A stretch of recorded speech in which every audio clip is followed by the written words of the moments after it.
ತೊಂದರೆಪಡಿಸಿದ ಅಂದಗೇಡಿಗಳಾದ ಮಂದಮತಿ ರಕ್ಕಸರನ್ನು ಕೊಂದು ಹಾಕಿದೆ. ಈ ಮಾತು ಕೇಳಿ ಸಂತೋಷದನಾಗಿ ಚಿತ್ರಸೇನನ ಸಂಗಡ ರಂಭ ಊರ್ಜಿಯವರನ್ನು ಕರೆಸಿ ನನಗೆ ಜಯದಾರ್ತಿಯನ್ನು ಎತ್ತಿ ನೃತ್ಯ ಗಾಯನವನ್ನು ಮಾಡಿಸುವಂತವರಾದರು. ಆ ನೃತ್ಯ ಗಾಯನವನ್ನು ನೋಡುತ್ತಿರ್ಲಿಕ್ಕೆ ಮಾತೆಯಾದ ಊರ್ವಶ ದೇವಿಯವನನ್ನು ಕರೆಸಿ ಅವರಿಗೆ ಹೇಳಿದ್ದೇನೆಂದರೆ, ನನ್ನ ಕಂದನಾದ ಕಲಿಪಾರ್ಥನು ನಿನ್ನ ಮೇಲೆ ಮುನಸೋತಿರುವನು. ಅರ್ಜುನನಿಗೆ ರತಿ ಕ್ರೀಡೆಯಲ್ಲಿ ಇದ್ದ ಪ್ರೀತಿ ಮಾಡಿ ಬಾ ಎಂದು ಹೇಳಿ ಕಳಿಸಿದರು. ಆಗ ತಾಯಿಯಾದ ಊರ್ವಶಿ ದೇವಿಯು ಬಂದು ಕಾಮ ಕ್ರೀಡೆಗೆ ಬಾ ಎಂದು ಕರೆದಳು. ಅದಕ್ಕೆ ನಾವು ಸರ್ವತಾ ಒಲ್ಲೆನೆಂದರೆ ಸಿಟ್ಟಿನಿಂದ ಶಾಪವನ್ನು ಕೊಟ್ಟು ಈ ಶಾಪವು ಯಾರಿಂದಲೂ ನಿಶಾಪವಾಗಬಾರದೆಂದು ಹಾಡಿದಳು. ಆದ ಕಾರಣ ಆಕೆಯು ಕೊಟ್ಟ ಶಾಪಕ್ಕೆ ತಾಪ ಪಡಬಾರದೆಂದು ತಂದೆಯಾದ ಇಂದ್ರ ದೇವರು ಹೇಳಿದ್ದರಿಂದ ನಾನು ನಿಮ್ಮಲ್ಲಿಗೆ ಬಂದೆನೆಯ ಅಗ್ರಜ. ಹೇ ತಮ್ಮ ಅರ್ಜುನ, ಹೇ ಅಗ್ರಜ, ನಿನ್ನ ತಾಯಿಯಾದ ಊರ್ವಶಾದೇವಿ ಕೊಟ್ಟ ಶಾಪಕ್ಕೆ ನೀನು ಸ್ವಲ್ಪವಾದರೂ ತಾಪ ಪಡಬೇಡ. ಯಾಕೆಂದರೆ ಇದರಿಂದ ನಿನ್ನ ರೂಪ ಬದಲಾಯಿತಲ್ಲದೆ ಮತ್ತೊಂದರಿಂದ ಬದಲಾಗಲರೆಯದು. ಯಾಕೆಂದರೆ ಕೌರವರ ವಾಯ್ದೆಯ ಪ್ರಕಾರ 1 ವರ್ಷ ಅಜ್ಞಾತವಾಸದಲ್ಲಿ ನಮ್ಮ ರೂಪವನ್ನು ಬದಲು ಮಾಡಿಕೊಂಡು ಇರುವುದಕ್ಕೆ ಬಹಳ ಲೇಸಾಯಿತಪ್ಪ ಅರ್ಜುನ. ನೀನು ಸರ್ವದಾ ಚಿಂತೆ ಮಾಡಬೇಡ. ಹೇ ತಮ್ಮಗಳಿರ, ನಾವು ದೇವದ ಅನುಗ್ರಹದಿಂದ 12 ವರ್ಷ ವನವಾಸವು ಸಂಪೂರ್ಣವಾಯಿತು.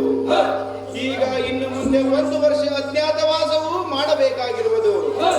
ಆದ್ದರಿಂದ ಎಲ್ಲಿಗೆ ಹೋಗಿ ವಾಸ ಮಾಡಬೇಕೆಂಬುದರ ವಿಷಯವಾಗಿ ನನಗೊಂದು ತಿಳಿಯಲೊಲ್ಲದು. ಹೇ ತಮ್ಮಗಳಿರ, ನಿಮ್ಮ ಅಭಿಪ್ರಾಯಗಳನ್ನು ಹೇಳಿರಿ. ನನಗೂ ಹಿಮಾಚಲ ಸಹ್ಯಾದ್ರಿಯ ಕಂದರಗಳಲ್ಲಿ ವಾಸ ಮಾಡಬೇಕೆಂದು ತೋರುತ್ತದೆ. ನಿಮ್ಮ ಅಭಿಪ್ರಾಯಗಳು ಏನಿರುವುದು ಹೇಳಿರಯ್ಯ ತಮ್ಮಗಳಿರ.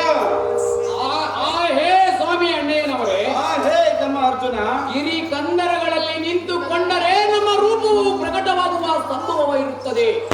ಆದ ಕಾರಣ ಆ ಸ್ಥಳದಲ್ಲಿರುವುದು ನನ್ನ ಮನಸ್ಸಿಗೆ ಸರಿ ಬರುವುದಿಲ್ಲೋ ಅಗ್ರಜ?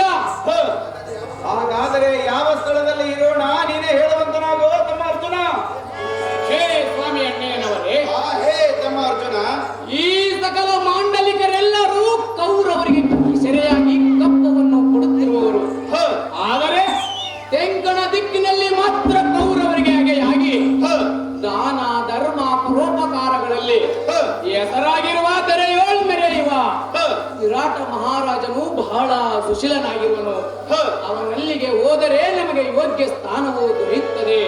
ಪರಂತು ಯಾವ್ಯಾವ ವೇಷವನ್ನು ಧರಿಸಿಕೊಳ್ಳಬೇಕು ಮತ್ತು ಯಾವ್ಯಾವ ನಾಮವನ್ನು ಇಟ್ಟುಕೊಳ್ಳಬೇಕು ಅದನ್ನು ಸ್ಥಿರ ಮಾಡಬೇಕಯ್ಯ ಅಗ್ರಜ. ಶಬಾಷ್ ಶಬಾಷ್. ಮುಕ್ತಿ ಸಾಧನವನ್ನು ಅಪೇಕ್ಷಿಸುವ ಶಕ್ತಿ ಉಳ್ಳ ವ್ಯಕ್ತಿಗಾರನಾದ ಪಾರ್ಥ, ನೀನು ಆಡುವ ಮಾತು ನಿಜವಿರುತ್ತದೆ. ನಿನ್ನ ಮನಸ್ಸೋಕ್ತಿಯಂತೆ ನಾನು ಕಂಕಣಾಚಾರ್ಯ ಎಂಬ ನಾಮಸ್ಮರಣೆಯನ್ನು ಮಾಡಿಕೊಂಡು ವಿಪ್ರವೇಶದಿಂದ ಆ ವಿರಾಟ ರಾಜನಿಗೆ ದೂತ್ಯಾದಿ ಕ್ರೀಡಾ ಚಾತುರ್ಯವನ್ನು ಹೇಳಿ ಆ ರಾಜನ ಮನಸ್ಸನ್ನು ಒಲಿಸಿಕೊಂಡು ಇರುವೆನಪ್ಪ ಅನುಜ. ಹೇ ತಮ್ಮ ಭೀಮಸೇನ, ನೀನು ಯಾವ ವೇಷವನ್ನು ಧರಿಸುವೆಯೋ ಹೇಳುವಂತವನಾಗು. ಹೇ ಸ್ವಾಮಿ ಅಣ್ಣಯ್ಯನವರೇ, ಹೇ ತಮ್ಮ ಭೀಮಸೇನ, ಇನ್ನೊಂದು ಮನಸ್ಸು ಹರಿಯುತ್ತಿದೆ. ಅದೇನೆಂದರೆ ಉಣ್ಣುವುದರಲ್ಲಿ ಒಂದು ಅನ್ನ ಕಡಿಮೆಯಾಯಿತೆಂದರೆ ನನಗೆ ಬಹಳ ತ್ರಾಸಾಗುತ್ತದೆ. ಆದ್ದರಿಂದ ನಾನು ಒಲವನೆಂಬ ನಾಮದಿಂದ ಇರುತ್ತೇನೆ, ಕೇಳು ಅಗ್ರಜ. ಯಾಕಾಗಲಲ್ಲದ ಭೀಮಸೇನ, ನೀನು ಅದೇ ವೇಷವನ್ನು ಧರಿಸಿಕೊಂಡು ಇರುವಂತನಾಗು. ಎಲೈ ತಮ್ಮ ಅರ್ಜುನ, ಅಗ್ರಜ, ನೀನು ಯಾವ ವೇಷವನ್ನು ಧರಿಸುವೆಯೋ ಹೇಳುವಂತವನಾಗು. ಹೇ ಅಗ್ರಜ, ಹೇ ತಮ್ಮ ಅರ್ಜುನ, ತಾಯಿ ಕೊಟ್ಟ ಶಾಪಕ್ಕೆ ನಿವಾರಣಾರ್ಥವಾಗಿ ನಟವೇಷವನ್ನು ಧರಿಸಿಕೊಂಡು ಗೋನ್ನಳಿ ಎಂಬ ನಾಮದಿಂದ ವಿರಾಟನ ಮಕ್ಕಳಿಗೆ ವಿದ್ಯಾಭ್ಯಾಸ ಕಲಿಸುತ್ತಾ ಇರುತ್ತೇನೋ ಅಗ್ರಜ. ಯಾಕಾಗಲಲ್ಲ ಅರ್ಜುನ, ನೀನು ಅದೇ ವೇಷವನ್ನು ಧರಿಸಿಕೊಂಡು ಇರುವಂತನಾಗು. ಹೇ ತಮ್ಮ ನಕುಲ, ಹೇ ಅಗ್ರಜ, ನೀನು ಯಾವ ವೇಷವನ್ನು ಧರಿಸುವೆಯೋ ಹೇಳುವಂತವನಾಗು. ಹೇ ಸ್ವಾಮಿ ಅಣ್ಣಯ್ಯನವರೇ, ಹೇ ತಮ್ಮ ನಕುಲ, ನಾನು ಕಂದಕದಿಂದ ವಿಧಾನದಿಂದ ವಿರಾಟನ ಸೌಲಭ್ಯದಿಂದ ಕುದುರೆ ಚಾಕೆಯನ್ನು ಮಾಡಿ ಯಾರಿಗೂ ತಕರಾರು ಮಾಡದಂತೆ, ಯಾರಿಗೂ ಭಂಗವನ್ನುಂಟು ಮಾಡದಂತೆ ಯಾಕ್ರಿ ಯಾಕ್ರಿ ಎನಿಸಿಕೊಂಡು ಸರ್ವರಿಗೂ ಈ ಹುಡುಗ ಬೇಕ್ರಿ ಬೇಕ್ರಿ ಎನ್ನುವ ಹಾಗೆ ಒತ್ತುಗಾರನ ಕುದುರೆ ಚಾಕರೆ ಮಾಡಿ ಬಾಕರೆ ಎತ್ತುತ್ತೇನೋ ಅಣ್ಣಯ್ಯ. ಯಾಕಾಗಲ್ಲ ತಮ್ಮ ಸಾದೇವ, ಕಷ್ಟ ಬಂದ ಕಾಲದಲ್ಲಿ ಏನಾದರೂ ಒಂದು ಹಂಚಿಕೆಯನ್ನು ಮಾಡಬೇಕು. ಆ ಹೇ ತಮ್ಮ ಸಾದೇವ, ಆ ಹೇ ಅಗ್ರಜ, ನೀನು ಯಾವ ವೇಷವನ್ನು ಧರಿಸುವಿರು ಹೇಳುವಂತವನಾಗು. ಆ ಹೇ ಸ್ವಾಮಿ ಅಣ್ಣಯ್ಯನವರೇ. ಆ ಹೇ ತಮ್ಮ ಸಹದೇವ, ನಾನು ಹೇಗಾದರೂ ಸಣ್ಣವನಿದ್ದೇನೆ. ಸಣ್ಣದೊಂದು ಚೆನ್ನವನ್ನು ಕೊಟ್ಟುಕೊಂಡು ಕೈಗಳಲ್ಲಿ ಸಣ್ಣದ ಬಣ್ಣದ ಕೋಲನ್ನು ಹಿಡಿದುಕೊಂಡು ಯಾರಿಗಾದರೂ ಅಪ್ಪ ಅಣ್ಣ ಅಂದುಕೊಂಡು ಉಣ್ಣೋದಕ್ಕೆ ಕಮ್ಮಿ ಮಾಡಿಕೊಳ್ಳದೆ ಬಣ್ಣದ ಮಾತುಗಳನ್ನು ಆಡುತ್ತಾ ವಿರಾಟ ರಾಜನ ಮನೆಯಲ್ಲಿ ಗೋವನ್ನು ಕಾಯ್ದುಕೊಂಡಿರುತ್ತೇನೋ ಅಗ್ರಜ. ಯಾಕಾಗಲ್ಲ ತಮ್ಮ ನಕಲ, ನೀನು ಅದೇ ವೇಷವನ್ನು ಧರಿಸಿಕೊಂಡು. ಆ ಹೇ ದ್ರೌಪದ, ನೀನು ಯಾವ ವೇಷವನ್ನು ಧರಿಸುವೆನು ಬೇಗನೆ ಹೇಳುವಂತಾಗಿಯಾಗೆ ದ್ರೌಪದ. ಅಯ್ಯೋ ಶಿವ ಶಿವ, ಹೇ ವಲ್ಲಭ, ನಾನೇನು ಹೇಳಲಿ, ಹೇಳುತ್ತೇನೆ ಕೇಳುವಂತವರ. ಏನಿರುವುದು ತಡ ಮಾಡದೆ ಹೇಳುವಂತಾಗಿಯಾಗು. ಹೇ ಸ್ವಾಮಿ ಧರ್ಮರಾಯ ಕಾಂತನ, ಆ ಹೇ ದ್ರೌಪದ, ನಾವು ಶಿವನಲ್ಲಿ ವಿಶ್ವಾಸವುಳ್ಳಂತವರು. ಇಂಥವರಿಗೆ ಎಂತ ಕಷ್ಟ ಬಂದೊದಗಿದ್ದರೋ ವಲ್ಲಭ. ಅಯ್ಯೋ, ಭೀಮಸೇನ ಕಾಂತನವರು ಮಹಾ ಸಿಟ್ಟಿನವರಿದ್ದಾರೆ. ಅರ್ಜುನ ಕಾಂತನವರು ಬಿಲ್ಲು ಬಾಣಗಳಲ್ಲಿ ಕುಶಲತೆಯನ್ನು ಹೊಂದಿದ್ದಾರೆ. ಇಂಥವರಿಗೆ ಈ ಪರಿ ಕಷ್ಟಪಡಿಸುವುದೇ? ಹೇ ಬುದ್ಧಿ ಧರ್ಮರಾಯ ಕಾಂತನವರೇ, ಆ ಹೇ ದ್ರೌಪದ, ನಕುಲ ಸಹದೇವ ಕಾಂತನವರು ಇನ್ನೂ ತೀರಾ ಸಣ್ಣವರಿದ್ದಾರೆ. ಇಂಥವರಿಗೆ ಈ ಪರಿ ಕಷ್ಟಪಡಿಸುವುದು ಅನ್ಯಾಯವಲ್ಲವೇನೋ ವಲ್ಲಭ, ನಿಮಗೆ ಹೇಳುವುದು ದುರ್ಲಭ. ಹೇ ದ್ರೌಪದ, ಹೀಗೆ ಬಾ. ಬಂದಿದ್ದೇನೆ ಬುದ್ಧಿ ಧರ್ಮರಾಯ ಕಾಂತನವರು. ಅಯ್ಯೋ ಶಿವ ಶಿವ, 12 ವರ್ಷ ವನವಾಸ ಕಳೆದಾಗಿಯೂ ನನ್ನ ಚಿಂತೆಯನ್ನು ಅಳೆದು ಬಿಟ್ಟಿದ್ದೇನೆ. ಈಗ 1 ವರ್ಷ ಅಜ್ಞಾತವಾಸ ಮಾಡುವುದು ಬಹಳ ಕಷ್ಟ ಬಂದು ಒದಗಿದೆ. ಆ ಹೇ ದ್ರೌಪದ, ಹೇ ವಲ್ಲಭ, ನೀನು ಹೀಗೆ ಕಣ್ಣೀರು ಸುರಿಸುವುದನ್ನು ಬಿಟ್ಟು ಬಿಡು. ನಿನ್ನನ್ನು ಕಂಡು ನನಗೂ ದುಃಖವಾಗುತ್ತಿದೆ ದ್ರೌಪದ. ನಿನ್ನ ದುಃಖವನ್ನು ಸಹಿಸುವಂತಳಾಗೆ ದ್ರೌಪದ. ಯಾಕಾಗಲಲ್ಲದು ಬುದ್ಧಿ ಧರ್ಮರಾಯ ಕಾಂತನವರೇ. ಹಾಗಾದರೆ ನೀನು ಯಾವ ವೇಷವನ್ನು ಧರಿಸಿದೆಯೋ ಹೇಳುವಂತಾಗಿಯಾಗು. ವಲ್ಲಭಾಯನ ನುಡಿಯನ್ನು ಕೇಳುವಂತವರಾಗಿ. ಅದೇನಿರೋದು ತಡ ಮಾಡದೆ ಹೇಳುವಂತಾಗಿಯಾಗು. ನಾತಯನ್ನ ಭಿನ್ನ ಪವನ, ನಾತಯನ್ನ ಭಿನ್ನ ಪವನ, ನಾತುಲಾಲೇಸು ನಾಲೇಸು, ನಾತುಲಾಲೇಸು ನಾಲೇಸು. ಹೇ ವಲ್ಲಭಾಯ,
ಅದೇನೆಂದರೆ ಈ ಭೂಮಿಯಲ್ಲಿ ಕಾಮಿನಿಯಾದ ದ್ರೌಪದಿಯ ಗುರುತು ಅರಿತು ನೋಡಿದರೂ ಯಾರಿಗೂ ತಿಳಿಯದಂತೆ ಈಗ ತುರ್ತಕ್ಕೆ ನಾನು ಸೈರೇಂದ್ರಿ ಎಂಬ ವೇಷದಿಂದ ಇರುತ್ತೇನೆ. ಕಂಡಿರ ಬುದ್ಧಿ ಲೋಕ ಪ್ರಸಿದ್ಧಿ. ಯಾಕಾಗಲ್ಲ ದ್ರೌಪದ, ನೀನು ಅದೇ ವೇಷವನ್ನು ಧರಿಸಿಕೊಂಡಿರುವಂತಾಗಿಯಾಗು. ಆ ಹೇ ತಮ್ಮಗಳಿರ, ಆ ಹೇ ದ್ರೌಪದ, ಈಗ ನಾವಂತೂ ಅಜ್ಞಾತವಾಸಕ್ಕೆ ಹೊರಡಲು ಸಿದ್ಧರಾದೆವು. ಆ ಹೇ ತಮ್ಮಗಳಿರ, ಈಗ ನಾನು ನಿಮಗೆ ಅಕಲ್ ಹುಷಾರಿಂದ ಆಡುವ ಮಾತೇನೆಂದರೆ, ಇಂಥ ಕಾರಾಗೃಹದಲ್ಲಿ ಎಂತ ಕಷ್ಟ ಬಂದರೂ ಅವುಗಳನ್ನು ಸಹನ ಮಾಡಿಕೊಂಡು ವಿರಾಟ ರಾಜನ ಆಶ್ರಯದಲ್ಲಿ ವಾಸ ಮಾಡತಕ್ಕದ್ದು.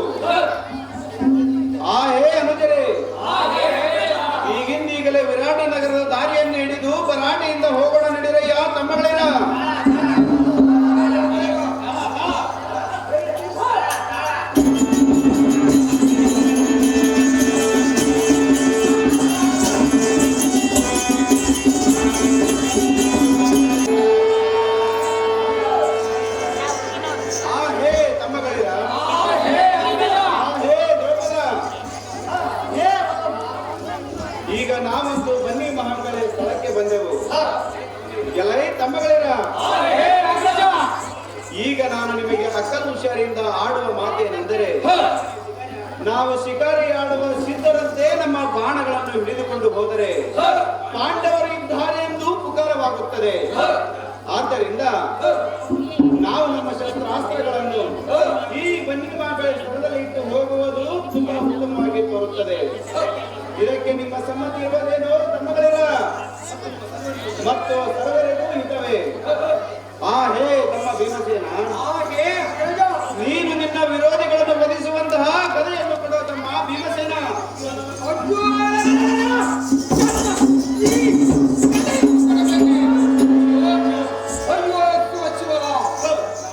ನಾನು ವಿರೋಧಿಗಳನ್ನು ವಧಿಸುವಂತ ಈ ಕಥೆಯನ್ನು ಕೊಡಬೇಕಾಯಿತು. ಹೌದು ತಮ್ಮ ಭೀಮಸೇನ, ನಾನು ಎಷ್ಟು ಮಾತ್ರಕ್ಕೂ ಕೊಡುವುದನ್ನು ನೋಡುವ ಪ್ರಜ.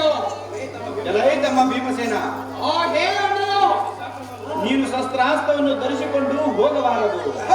ಯಾಕೆಂದರೆ ನಾವೆಲ್ಲರೂ ಶಿಕಾರಿ ಆಡುವ ಪಾತ್ರ ತೆಗೆದುಕೊಳ್ಳುವ ವಿಕಾರಿ ವೇಷದವರು. ಹೀಗಿದ್ದು ನಮ್ಮ ಶಾಕರೆ ಮಾಡುವ ಸರದಾರರಂತೆ ಪುಕಾರಿಸಿಕೊಂಡು ಹೋಗಬೇಕು. ಹೀಗೆ ಪುಕಾರಿಸಿಕೊಂಡು ಹೋದರೆ ನಮ್ಮ ರೂಪವು ಮರೆಯಾಗುವುದು. ಹೀಗೆ ನಮ್ಮ ರೂಪವನ್ನು ಅಡಗಿಸಿಕೊಂಡು ಮಹಾಕಾಳಿಯ ಧ್ಯಾನದಿಂದ ವಿರಾಟ ನಾಯನ ಆಶ್ರಯದಲ್ಲಿ ವಾಸ ಮಾಡತಕ್ಕದ್ದು. 1 ವರ್ಷ ಅಜ್ಞಾತ ವಾಸ ಮಾಡುವುದಕ್ಕೆ ಬಹಳ ಉತ್ತಮವಾಗಿ ತೋರುತ್ತದೆ.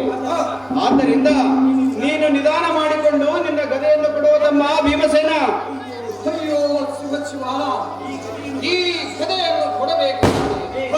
ಹೇ ದೇವ, ತಮ್ಮನಾದ ಅರ್ಜುನನು ಶಿವನನ್ನು ಮೆಚ್ಚಿ ಪಾಶು ಪದಾಸ್ತ್ರವನ್ನು ಪಡೆದುಕೊಂಡು ಬಂದು ಎನ್ನ ಎದುರಿಗೆ ಅಹಂಕಾರದ ಮಾತುಗಳನ್ನು ಮಾಡಿದಾಗ ಆಕೆ ನಾನು ಈ ಕಥೆಯಿಂದಲೇ ಶಿವನನ್ನು ಮೆಚ್ಚಿಸುತ್ತೇನೆಂದು ಹೇಳಿ ಕೈಯೊಳಗಿನ ಗದೆಯನ್ನು ತೆಗೆದುಕೊಂಡು ಆಕಾಶಕ್ಕೆ ತೂರಿ ಎದೆಯೊಡ್ಡಿ ನಿಲ್ಲಲಾಗೆ ಶೂಲಪಾಣಿಯು ತಕ್ಷಣವೇ ಪ್ರತ್ಯಕ್ಷವಾಗಿ ಉಗ್ರಾವತಾರವನ್ನು ಎಡೆಗೆದ್ದು ಹೋದನು. ಅಯ್ಯೋ ಶಿವ ಶಿವ, ಅಂತಹ ವರವನ್ನು ಈ ಗದೆಯಿಂದಲೇ ಪಡೆದುಕೊಂಡಿದ್ದೇನೆ. ಈಕೆ ಈ ಗದೆಯನ್ನು ಕೈ ಬಿಡಬೇಕಾಯಿತು. ಹೇ ಅಣ್ಣಯ್ಯ ಧರ್ಮರಾಜ, ಹೇ ತಮ್ಮ ಭೀಮಸೇನ, ಅದಕ್ಕೆ ಈ ಗದೆಯನ್ನು ಒಪ್ಪಿಸಿ ಬಿಟ್ಟಿದ್ದೇನೆ ಬುದ್ಧಿ.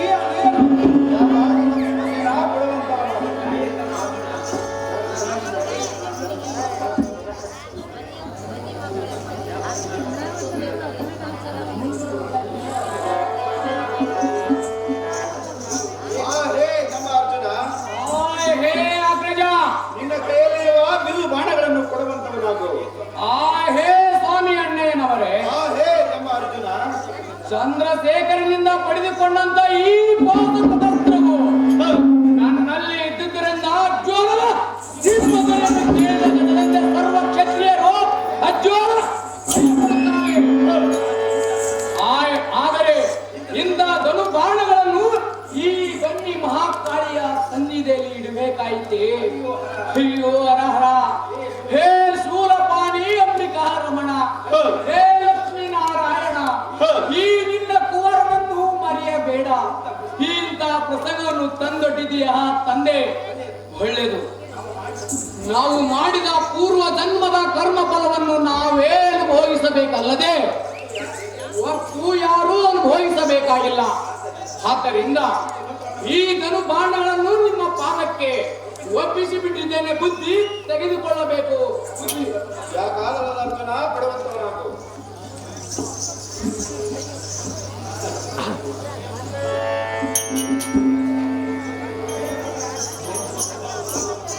ಸಕಲವನ್ನು ಬಲ್ಲವಂತ ಅಕಲುಷರಿಯಾದ ನಕಲನೆ, ನಾ ಹೇಳಿದ ಮಾತನ್ನು ತಿಳಿದುಕೊಂಡು ನಿನ್ನ ಕೈಲಿರುವ ಜಾಪಗಳನ್ನು ಕೊಡುವಂತವನಾಗು. ಹೇ ಸ್ವಾಮಿ ಅಣ್ಣಯ್ಯನವರೇ, ಹೇ ತಮ್ಮ ನಕಲ, ಈ ನನ್ನ ಶರಚಾಪುಗಳನ್ನು ನಿಮ್ಮ ಪಾದಕ್ಕೆ ಒಪ್ಪಿಸುತ್ತಿದ್ದೇನೆ, ತೆಗೆದುಕೊಳ್ಳರೆ. ಯಾಕಾಗಲ್ಲ ಸಹದೇವ, ಕೊಡುವಂತವನಾಗು.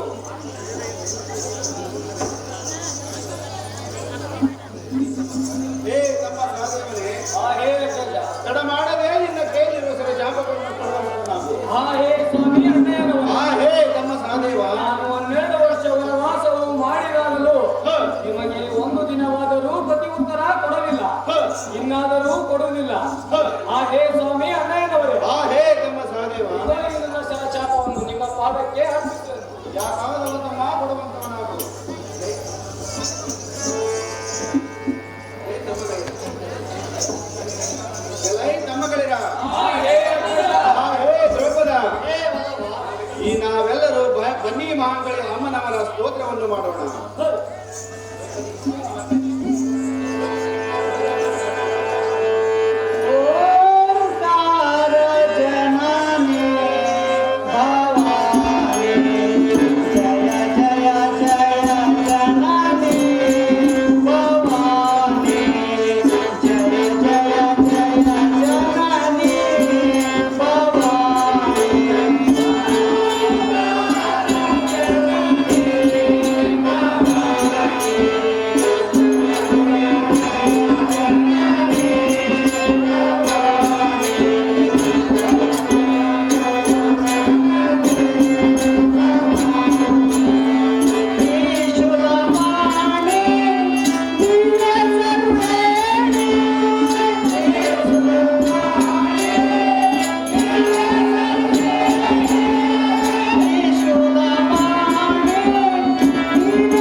ಜಗದಾಂಬ, ಈ ದೀನದಾದ ದಾಸನು ನಿನ್ನ ಸ್ತೋತ್ರ ಮಾಡ್ಯಾನು. ಹೇ ಜನನಿ, ಈ ಜಗತ್ತಿನಲ್ಲಿ ಉತ್ಪತ್ತಿ ಸ್ಥಿತಿ ಲಯಾದಿಗಳಿಗೆ ನೀನೇ ಅಧಿಕಾರಿಯಾಗಿರುವೆ. ಬ್ರಹ್ಮ ರುದ್ರನನ್ನು ನೀನೇ ಅವತಾರ ಮಾಡಿರುವೆ. ನಿನ್ನ ಪುನಃ ನಿನ್ನ ಮಂತ್ರೋಪದೇಶದಿಂದ ಓಂ ಓಂ ಎಂದು ನಿನ್ನನ್ನೇ ಧಾರಣೆ ಮಾಡಿದ್ದಾರೆ. ಹೇ ಜನನಿ, ನೀನು ಯಾವ ಭಕ್ತನಿಗೆ ದರ್ಶನ ಕೊಡುತ್ತೀಯೋ ಅವನ ಭಕ್ತಿಗೆ ಕೊನೆ ಇಲ್ಲ. ಹೇ ಜನನಿ, ನಾವು ನಿನ್ನ ಪೂರ್ಣ ದಯದಿಂದ 12 ವರ್ಷ ವನವಾಸವು ಸಂಪೂರ್ಣ ಮಾಡಿದೆವು. ಈಗ 1 ವರ್ಷ ಅಜ್ಞಾತವಾಸವು ನೀಗಿಸಬೇಕಾಗಿರುವುದು. ಹೇ ಜನನಿ, ಈ ನಮ್ಮ ಅಜ್ಞಾತವಾಸವು ನಿರ್ವಿಘ್ನವಿಲ್ಲದೆ ಸಮಾಪ್ತಿ ಮಾಡಬೇಕೆಂದು ನಿನ್ನ ಪಾದಾರವಿಂದಗಳಲ್ಲಿ ಗುಣಪಟ್ಟು ಹೇಳುತ್ತೇವೆ. ಹೇ ತಾಯಿ, ಈ ನಮ್ಮ ಆಯುಧಗಳನ್ನು ನಿನ್ನ ವಶದಲ್ಲಿ ಇಟ್ಟಿರುವೆವು.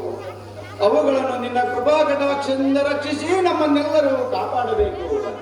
ಇದು ಅಲ್ಲದೆ ಈ ಅವಧಿಯೊಳಗಾಗಿ ಅರ್ಜುನನು ಬಂದು ಬೇಡಿದರೆ ಬಿಲ್ಲು ಬಾಣಗಳನ್ನು ಕೊಡಬೇಕು ಮತ್ತು ವಾಯುಸುತನಾದ ಭೀಮನು ಬಂದು ಕೇಳಿದರೆ ಸರ್ವದಾ ಕೊಡಬೇಡಮ್ಮ ತಾಯಿ ಚಂದ್ರ.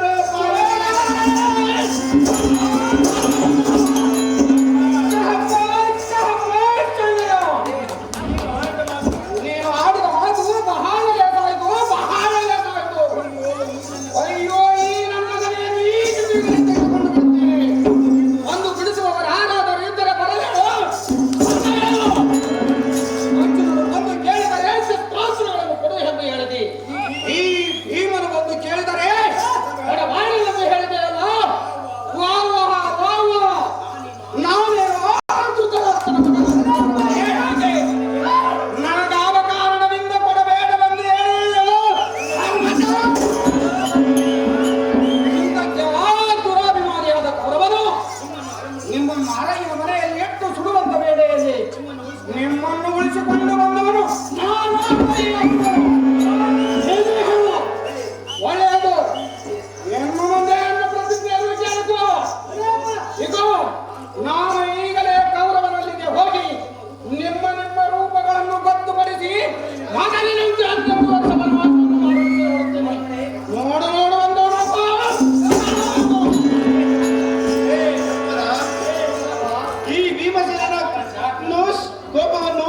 ಶಾಂತಗೊಳಿಸೋಳಕ್ಕೆ ಆಗು. ಹೇ ಬುದ್ಧಿ ಭೀಮಸೇನ ಕಾಂತನವರೇ, ನನ್ನ ನುಡಿಯನ್ನು ಕೇಳುವಂತವರಾಗಿದೆ. ಹೇಳಬಲ್ಲವಿ ಅದೇನು ಕಣಗಳು ಹೇಳುವಂತ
ಅದೇನೆಂದರೆ ಧರ್ಮರಾಯ ಕಾಂತನವರು ಆಡಿದ ಮಾತಿನ ಮರ್ಮವನ್ನು ಪೂರಾ ತಿಳಿಯದೆ ನೀವು ನಿರ್ಮಲ ಮನಸ್ಸಿನಿಂದ ಮಾತನಾಡಿದ್ದು ನಿಮ್ಮ ಕರ್ಮವೇ, ಅದು ಸುಧರ್ಮವೇ ಸರಿ.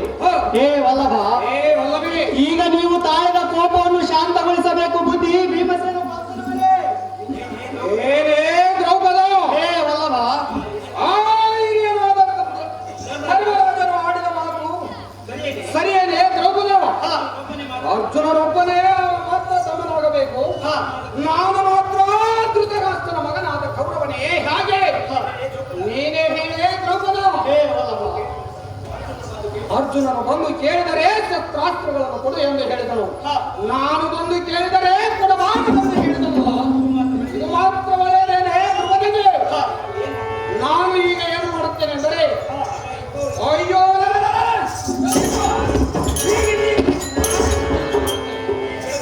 ಈ ಗಿಡಗಳ ಗದೆಯನ್ನು ತೆಗೆದುಕೊಂಡು ಹೋಗಿ ಆ ತುಡುಗನಾದ ಕೌರವನ ಬಣ ಹರಿವು ಎನ್ನು ಕೊಡವೆಯನ್ನು ಕ್ಷಣಗಳದಿಂದ ಆಡುತ್ತೇನೆ ದ್ರೌಪದ.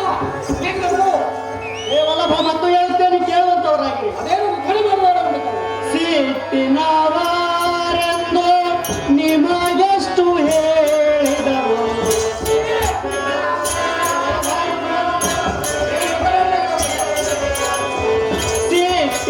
ಸಿಟ್ಟಿನವರೆಂದು ನಿಮಗೆಷ್ಟು ಹೇಳಿದರು,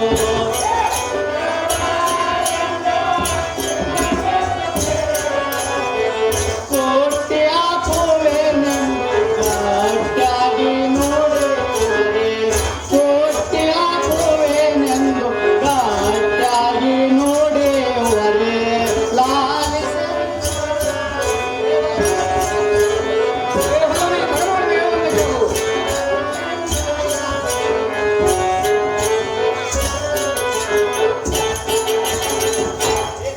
ಹೇ ಸ್ವಾಮಿ ಭೀಮಸೇನ ಕಾಂತನವರೇ, ಹಿಂದಕ್ಕೆ ಆ ದುರುಳನಾದ ದುಶ್ಯಾಸನವು ನಡುಸಭೆಯಲ್ಲಿ ನಿಂತು ಎನ್ನ ಸೀರೆಯನ್ನು ಸೆಳೆವಾಕ್ಯ ಬಾರದ ಕೋಪ ಈಗ ಯಾಕೆ ಬಂದಿತು?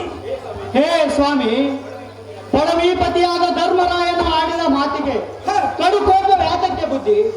ಹೇ ವಲ್ಲಭ, ನಿಮಗೆ ಯಾತಕ್ಕೆ ಹೇಳಿದರೆಂದರೆ ನೀವು ಮಹಾ ಸಿಟ್ಟಿನವರು. ಏನಾದರೂ ಕಷ್ಟ ಬಂದ ಕಾಲದಲ್ಲಿ ಒಂದಿಷ್ಟು ಇಂದು ಮುಂದೆ ವಿಚಾರಿಸದೆ ಭ್ರಷ್ಟರನ್ನು ಕುಟ್ಟಿ ಹಾಕುವಂತವರು. ಆದ್ದರಿಂದ ಈ ಅವಧಿಯೊಳಗಾಗಿ ನಿಮಗೆ ಗದೆಯನ್ನು ಕೊಡಬಾರದೆಂದು ಹೇಳಿದರೆ ಬುದ್ಧಿ ಭೀಮಸೇನ ಕಾಂತನವರೇ. ಧರ್ಮರಾಯನ ಆಡಿದ ಮಾತು ನೆನಪಾದರೆ ಎನ್ನ ಮನದೊಳಗೆ ಕೋಪಾಗ್ನೆಯೋ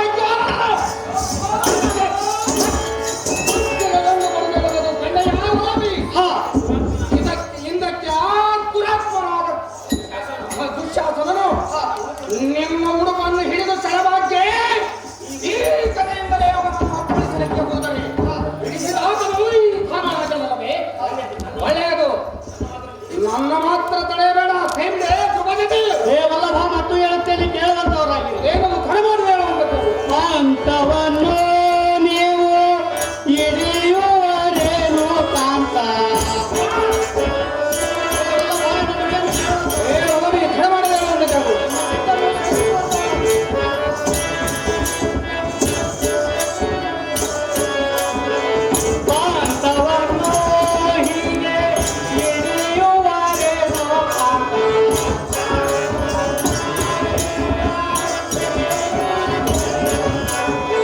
ಶಾಂತ ಮಾನವ ತಾಳೆ ಸರಿಸಿ ಬಾರೋ ಶಾಂತ ಮಾನವ ತಾಳೆ ಸರಿಸಿ ಬಾರೋ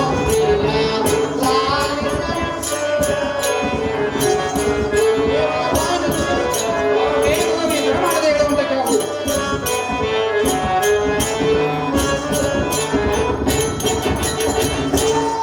ಹೇ ಬುದ್ಧಿ ಭೀಮಸೇನ ಕಾಂತನವರು ಹೇ ವಲ್ಲಭಿ ಅರ್ಜುನ ಕಾಂತನವರು ಮಾತ್ರ ಪರಾಕ್ರಮಿಗಳು ಎಂದು ಅವರು ಹೇಳಲಿಲ್ಲ ನೀವು ಪರಾಕ್ರಮಿಗಳು ಅಲ್ಲವೆಂದು ಹೇಳುವುದಿಲ್ಲ ನಿಮ್ಮ ಸಮಾನರು ಅವರೂ ಇಲ್ಲ ಯಾರೂ ಇಲ್ಲ ಹೇ ವಲ್ಲಭ ಹೇ ವಲ್ಲಭಿ ಈಗ ನೀವು ಪಂಥವನ್ನು ಹಿಡಿದರೆ ನಾವು ಅಜ್ಞಾತವಾಸವನ್ನು ಹೇಗೆ ಕಳೆಯಬೇಕು ಆದ್ದರಿಂದ ಪಂಥವನ್ನು ಬಿಡೋ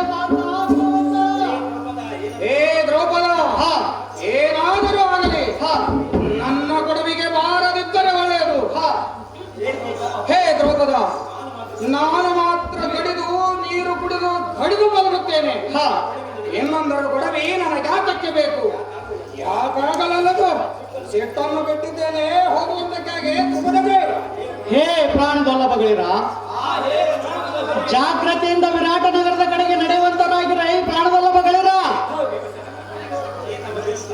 ಹೇ ತಮ್ಮ ಭೀಮಸೇನ ಏ ಅಗ್ರಜ, ನೀನು ಯಾವಾಗಲೂ ಇಂಥ ಸಿಟ್ಟು ಮಾಡಿದರೆ ಕಾರ್ಯವು ಕೆಡುವುದು ಸಮಯ ಬಂದರೆ ನನ್ನ ಸೂಕ್ಷ್ಮೋಜನ ಬೀರದಂತೆ ನಡೆಯಬೇಕು ಕಂಡಯ್ಯ ಭೀಮಸೇನ ಅಣ್ಣಿಗನು ಅಗ್ರಜ.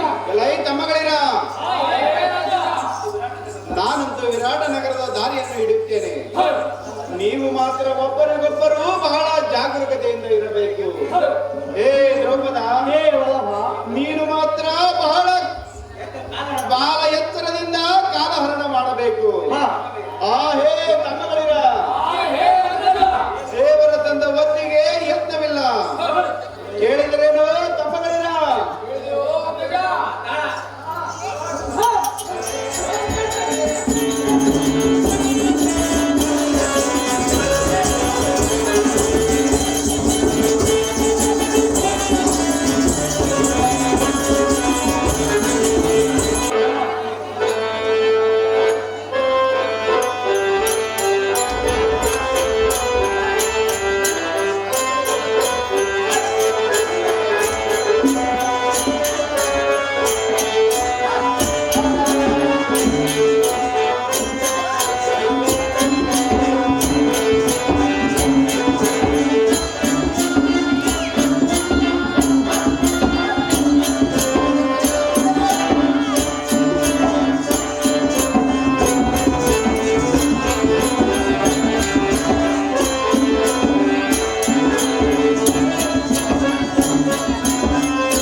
ಬಣ್ಣ ಬಡಿದು ಹಚ್ಚಿದ್ರು ಏಲಾಟ ಎಷ್ಟತ್ತ ಮುಂಚೆ ಇರೋ ಸೋಕಿ ಬಂದ್ರಿ ಬಹಳ ಬಿಕ್ಕಟ್ಟ ಈ ಸಾರ್ವಜನಿಕ ಹಟ್ಟದ ಮೇಲೆ ಮನಗಟ್ಟಿ ನಿಮ್ಮ ಎದುರೇನು ದೇವ ಮನಮುಟ್ಟಿ ಸಾರಥಿ ರಾಮದಾಸರೆಂದರೆ ಹಾ ಅಂಗ ಮಂಗ ಮಂಗಳ ಮನದ ಮಲಯಾಳ ವಿದರ್ಭ ಸಿಂಧು ಬರ್ಬರ ಮೊದಲಾದ ಚಪ್ಪನ್ನಾರು ದೇಶದ ಅರಸರಿಗೆ ಮೀರಿದ ನಗರವನ್ನು ಸ್ವಚ್ಛದಿಂದ ಆಳುವ ರಾಜ ಮಹಾರಾಜರ ಪಟ್ಟದ ಪ್ರಧಾನಿಯಾದ ವೀರವರ್ಮನನ್ನು ತಿಳಿಯರೇ ಸಾರಥಿ ವೀರವರ್ಮನ ಹಳೆ ದಿನದಲ್ಲಿ ಅಂದವನ್ನು ಕೊಂದು ಬಿಟ್ಟು ಈ ಸುಂದರವಾದ ಸಮಾಜಕ್ಕೆ ಬಂದು ತಾತ್ಪರ್ಯಕ್ಕೆ ದೇವ ಒಳ್ಳೆಯ ಸಾರಥಿ ಹಾ ಈ ಸಮಾಜಕ್ಕೆ ಬಂದ ಕಾರಣವೇನೆಂದರೆ ನಮ್ಮ ದೊರೆಯುವುದು ಆ ವೇಳೆಗೆ ಏನು ಆಜ್ಞೆ ಮಾಡುವರು ಆ ಕಾರ್ಯವನ್ನು ನೆರವೇರಿಸುವ ಕಾರಣ ಇಲ್ಲಿಗೆ ಬರಲಾಯಿತು ಕಣ್ಣಯ್ಯ ಸಾರಥಿ ಅತಿ ಜಾಗೃತಿ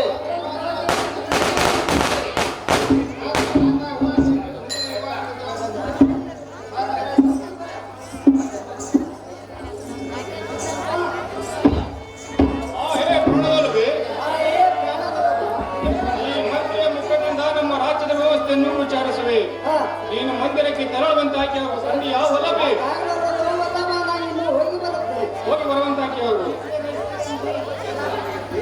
ಹಾ ಹೇ ವಿರಾಟ ಮಹಾರಾಜನೇ ನಿಮ್ಮ ಪಾದಕ್ಕೆ ವಂದಿಸುತ್ತೇನೆ ಮಂಗಳ ಮತ್ತು ಮಂತ್ರಿವರ್ಯ ಯೋಗ್ಯ ಸ್ಥಾನದಲ್ಲಿ ಮಂಡಿಸುವಂತ ನಾವು ಆಜ್ಞೆ ಸರ್ಕಾರ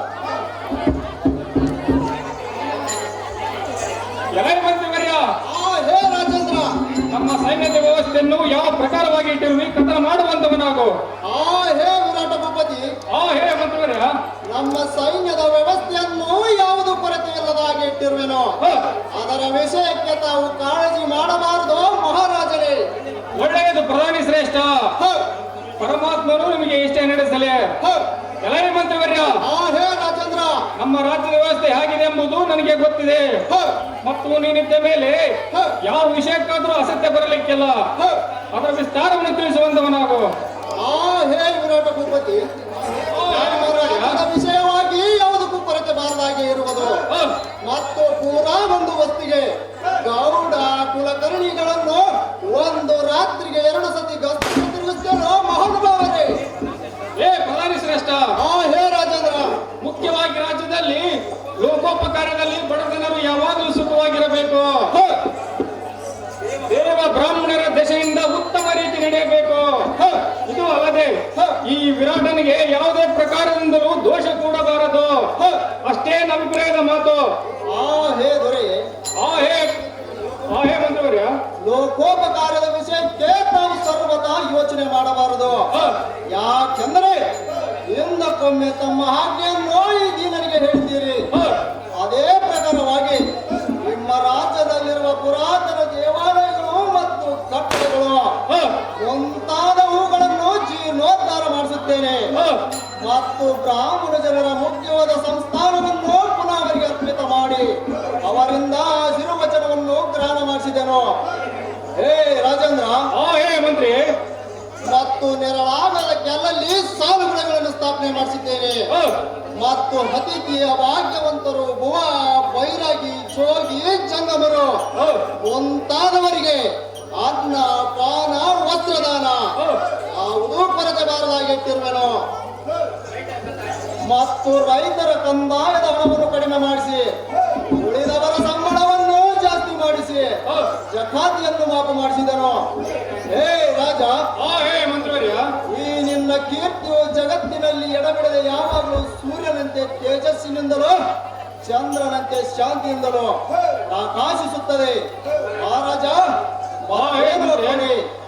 ಇದರಲ್ಲಿ ಏನಾದರೂ ಕುಂದು ಕೊರತೆ ಇದ್ದರೆ ಹೇಳುವಂತರಾಗಿದೆ. ದೊರೆಯೇ ಬಂಗಾರದ ಗರಿಯೇ. ಹೇ ಪ್ರಧಾನಿ ಶ್ರೇಷ್ಠ, ಹೇ ರಾಜೇಂದ್ರ, ನಿನ್ನೆಯ ಒಳ್ಳೆ ಕಾರ್ಯಗಳನ್ನು ಮಾಡಿರುವುದನ್ನು ನೋಡಿ ನನ್ನ ಮನಸ್ಸಿಗೆ ಬಹಳ ಆನಂದವಾಯಿತು. ಸೂರ್ಯನು ಕಿರಣಗಳಿಂದ ಹೇಗೆ ಪ್ರಕಾಶಿಸುವನು ನಾನು ಹಾಗೆಯೇ ಪ್ರಕಾಶಿಸುವೆನು. ಒಳ್ಳೆಯದು. ಎಲೈ ಪ್ರಧಾನಿ ಶ್ರೇಷ್ಠ, ಹೇ ರಾಜೇಂದ್ರ, ವಂಶರಾಜದ ವ್ಯವಸ್ಥೆ ಹೇಗಿದೆ ಎಂಬುದು ನಿನಗೆ ಗೊತ್ತಿದೆ. ಅದರ ವಿಸ್ತಾರವನ್ನು ತಿಳಿಸುವಂತವನಾಗು. ಹೇ ರಾಜೇಂದ್ರ, ಎಲ್ಲ ನುಡಿಯನ್ನು ಕೇಳುವಂತವರಾಗಿದೆ. ಅದೇನು ತಡ ಮಾಡದೆ ಹೇಳುವಂತವನಾಗು.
ನವಿಲು, ಪಾರಿವಾಳ, ಬಕಪಕ್ಷಿ, ಗಿಣಿ, ಗೊರವಂತ ಮುಂತಾದ ಪಕ್ಷಿಗಳ ಪೈಕಿ ಹಂಸ ಪಕ್ಷಿಯು ಮುಖ್ಯವಾದದ್ದು. ಯಾಕೆಂದರೆ ಅದಕ್ಕೆ ಹಾಲು ನೀರು ಕೂಡಿಸಿಟ್ಟರೆ ಹಂಸ ಪಕ್ಷಿಯು ನೀರನ್ನು ಬೇರೆ ಮಾಡಿ ಹಾಲನ್ನು ಮಾತ್ರ ಕುಡಿಯುವುದು. ಆದ್ದರಿಂದ ಬ್ರಹ್ಮನು ಅದನ್ನು ನೋಡಿ ತನಗೆ ಹತ್ತಲಿಕ್ಕೆ ವಾಹನ ಮಾಡಿಕೊಂಡಿದ್ದಾನೆ. ಆದ್ದರಿಂದ ಹಂಸ ರಾಜ್ಯವೆಂಬ ಹೆಸರಾಯಿತು. ಇದರ ಅಭಿಪ್ರಾಯ ಇಷ್ಟೇ ಇರುವುದು ಮಹಾನುಭಾವರೇ. ಬಳಿರೆ ಪ್ರಧಾನಿ ಶ್ರೇಷ್ಠ. ಹೇ ರಾಜೇಂದ್ರ, ನಿನ್ನ ಚಮತ್ಕಾರಗಳ ವಿಷಯಕ್ಕೆ ಎಣಿಯೇ ಇಲ್ಲ. ಒಳ್ಳೆಯದು. ದ್ವಾರ ಬಾಗಿಲದಲ್ಲಿರುವ ಚಾರಕನನ್ನು ಬರ ಹೇಳು. ಒಳ್ಳೆಯದು ಮಹಾರಾಜ, ಹೇಳುತ್ತೇನೆ. ಎಳೈ ಬಾಗಿಲುದಾರ, ದ್ವಾರ ಮುಂಬಾಗಿಲದಲ್ಲಿ ಘೋರ ರೀತಿಯಿಂದ ಕಾಯ್ದುಕೊಂಡಿರು. ಬಹು ಎಚ್ಚರವಿರಲಿ.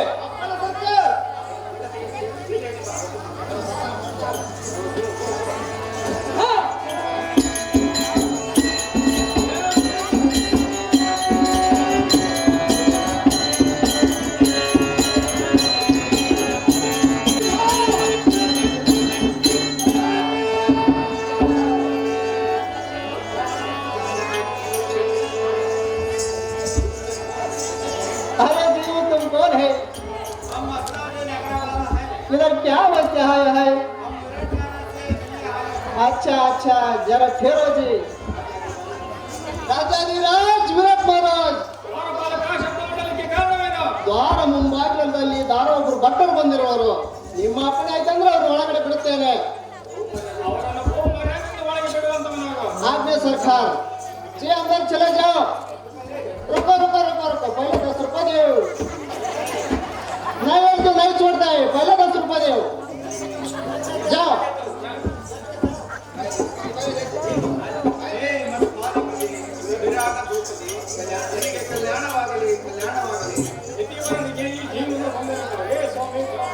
ಬಂದಿದ್ದೇನೆ ರಾಜ.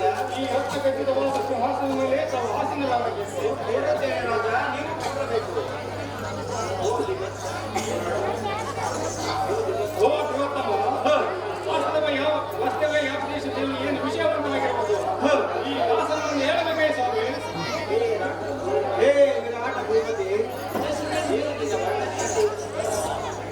ಹೇ ವಿರಾಟ ಭೂಪತಿ, ಏನು ನಿನ್ನ ವರ್ಣನೆ ಅತಿಥಿಗಳ ವಿಷಯದಲ್ಲಿ, ನಿನ್ನ ಆದರದ ಸತ್ಕಾರವು ಬ್ರಾಹ್ಮಣರ ವಿಚಾರದಲ್ಲಿ, ಮತ್ತು ದಾನ ಧರ್ಮ ಪರೋಪಕಾರ ಮುಂತಾದ ನಿನ್ನ ಸದ್ಗುಣಗಳನ್ನು ನೋಡಿದರೆ ಸಾಕ್ಷಾತ್ ಪಾಂಡುನಂದನಾದ ಧರ್ಮರಾಜನೆಂದು ಭಾಸವಾಗುತ್ತದೆ. ಹೇ ರಾಜ ವಿರಾಟ ಭೂಪತಿ, ಹೇ ಸ್ವಾಮಿ, ನಾನು ಆ ಧರ್ಮರಾಜನ ಆಶ್ರಯದಲ್ಲಿದ್ದೆನು. ನನ್ನ ಹೆಸರು ಕಂಕಭಟ್ಟರೆಂದು.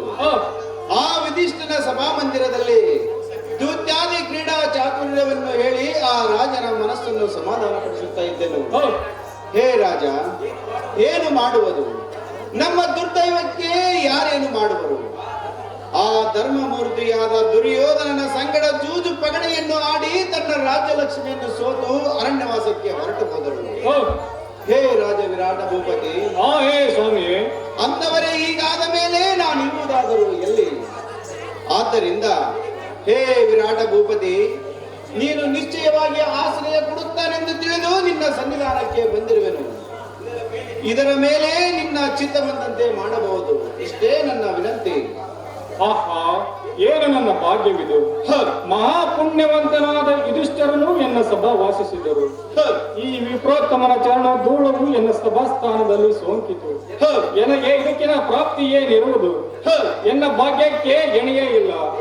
ಹೇ ದ್ವಿಜವರ್ಯ, ನೀವು ಇವತ್ತಿನ ಈ ದಿವಸ ಈ ಗ್ರಹದಲ್ಲಿ ವಾಸ ಮಾಡತಕ್ಕದ್ದು. ನಿಮಗೆ ಯಾವ ವಿಷಯಕ್ಕಾದರೂ ಆಲೋಚಿಸಬಾರದು. ನಿಮಗೆ ಯಾರಾದರೂ ನಿಂದನೆಯ ಮಾತುಗಳನ್ನು ಆಡಿದರೆ ಅವರ ಶಿರವನ್ನು ಈ ಧರಣಿಯೊಳಗೆ ಇಳಿಸಿ ಬಿಡುತ್ತೇನೆ. ಈ ರಾಜ್ಯಲಕ್ಷ್ಮಿ ಸಂಪತ್ತು ತಮ್ಮದೇ ಇರುವುದು. ತಾವು ಏನೇ ಆಜ್ಞೆ ಮಾಡಿದರೂ ನನಗೆ ಮಾನ್ಯವಿದೆ. ಮುಖ್ಯವಾಗಿ ತಾವು ವಾಸ ಮಾಡಬೇಕು, ಅಷ್ಟೇ ನನ್ನ ವಿನಂತಿ, ಅಷ್ಟೇ ನನ್ನ ಅಭಿಪ್ರಾಯದ ಮಾತು. ಹೇ ರಾಜ ವಿರಾಟ ಭೂಪತಿ, ಹೇ ಸ್ವಾಮಿ, ನಾನು ನಿಮಗೆ ಕೇಳಿಕೊಳ್ಳುವುದೇನೆಂದರೆ, ನಾನು ಬಹಳ ದರಿದ್ರನು. ಆ ಪುಣ್ಯಾತ್ಮರಾದ ಪಾಂಡವರ ಬಳಿಯಲ್ಲಿ ಧರ್ಮರಾಜನ ಮುಂದೆ ಧರ್ಮ ಶ್ರವಣವನ್ನು ಮಾಡುತ್ತಾ ನನ್ನ ಉದರ ಪೋಷಣೆಯನ್ನು ಮಾಡುತ್ತಿದ್ದೇನೆ. ಹೆಚ್ಚಿನ ಐಶ್ವರ್ಯವೂ ನನಗೆ ಬೇಕಾಗಿಲ್ಲ. ಇದರ ವಿಷಯದಲ್ಲಿ ನೀನು ಏನು ಸಂಶಯ ತಿಳಿಸಿಕೊಳ್ಳಬಾರದು ಕಂಡೆಯ ರಾಜೇಂದ್ರ. ಹೇ ಭಟ್ಟರೆ, ಹೇ ವಿರಾಟ ಭೂಪತಿ, ತಮಗೆ ಯಾವುದಕ್ಕೂ ಆಸೆ ಇಲ್ಲ ಅಂದ ಮೇಲೆ ಈ ಸೇವಕನು ಮಾಡತಕ್ಕದ್ದೇನು? ತಮಗೆ ಯಾವುದೇ ರೀತಿಯಿಂದಲೂ ಕೊರತೆ ಬಾರದಂತೆ ಮತ್ತು ತಮಗೆ ಎದುರಾಡದಂತೆ ವರ್ತಿಸುತ್ತೇನೆ.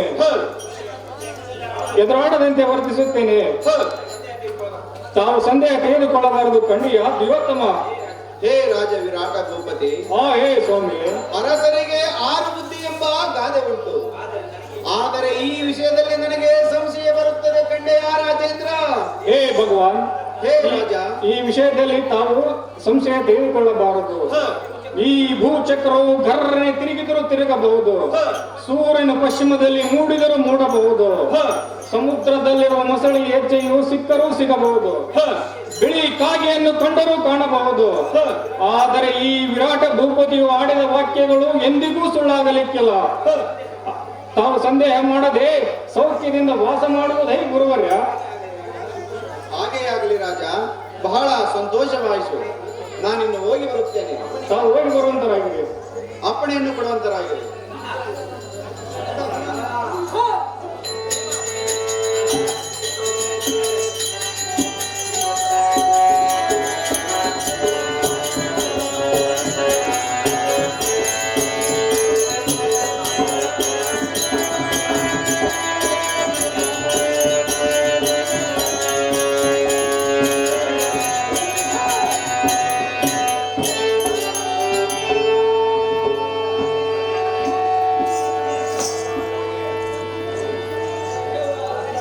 अरे जी तुम कौन है? अरे जी तुम कौन है?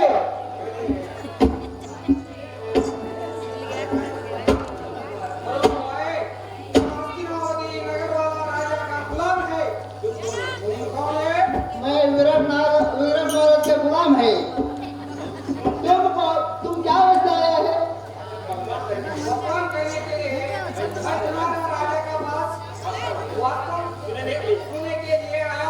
ओहो अच्छा अच्छा, जरा ठहरो जी ठहरो.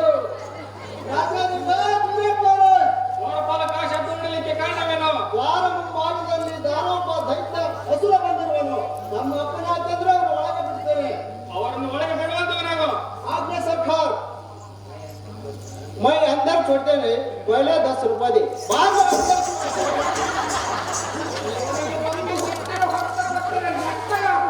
अरे जी माफ कर दो, अंदर चले जाओ.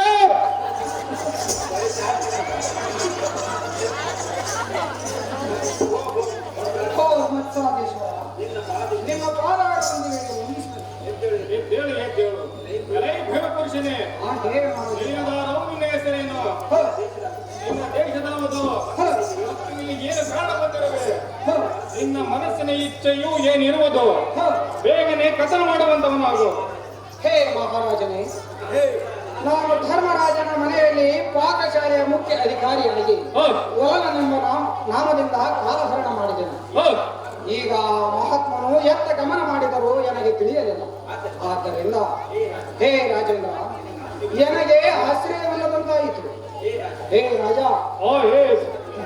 ಬಹು ಜನರ ಮುಖದಿಂದ ನಿನ್ನ ವಾರ್ತೆಯನ್ನು ಕೀರ್ತಿಯನ್ನು ಕೇಳಿ ಈ ನಿಮ್ಮ ಸ್ವಸ್ಥಾನಕ್ಕೆ ಬಂದಿದ್ದೇನೆ. ಹೇ ರಾಜ, ಇವನನ್ನು ತಮ್ಮ ಆಶ್ರಯದಲ್ಲಿಟ್ಟುಕೊಂಡು ಸಂರಕ್ಷಣೆ ಮಾಡಬೇಕು. ಹೇ ರಾಜೇಂದ್ರ. ಹೇ ಭೋಗಪುರುಷನೇ, ಬಹಳ ಉತ್ತಮವಾಯಿತು. ಯಾರ ಮಾತಿಗೂ ಸಂದೇಹ ಮಾಡದೆ ಸುಖ ಪುರುಷನಂತೆ ಈ ವಿರಾಟನ ರಾಜಧಾನಿಯಲ್ಲಿ ವಾಸ ಮಾಡುವಂತವನಾಗು. ಯಾಕಾಗಲ್ಲದು ಮಹಾರಾಜನೇ, ನಾನು ಹೋಗಿ ಬರುತ್ತೇನೆ. ತಾವು ಹೋಗಿ ಬರುವಂತವರಾಗಿದೆ.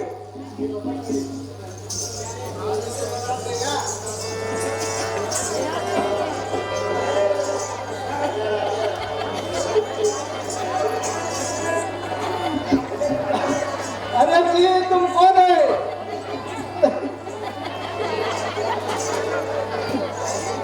अरे जी तुम कौन है? इधर क्या अवस्था आना है?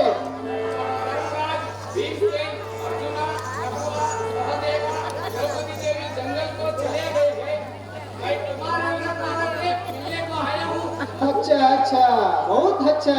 जरा रुको.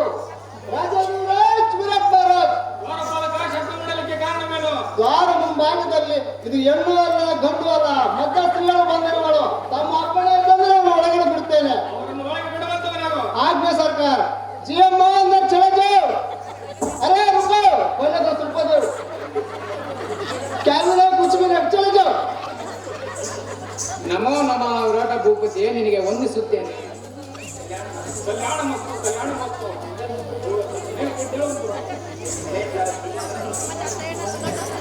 ಸಾರಥಿ, ಇವರಾರಿರಬಹುದು? ಇವರನ್ನು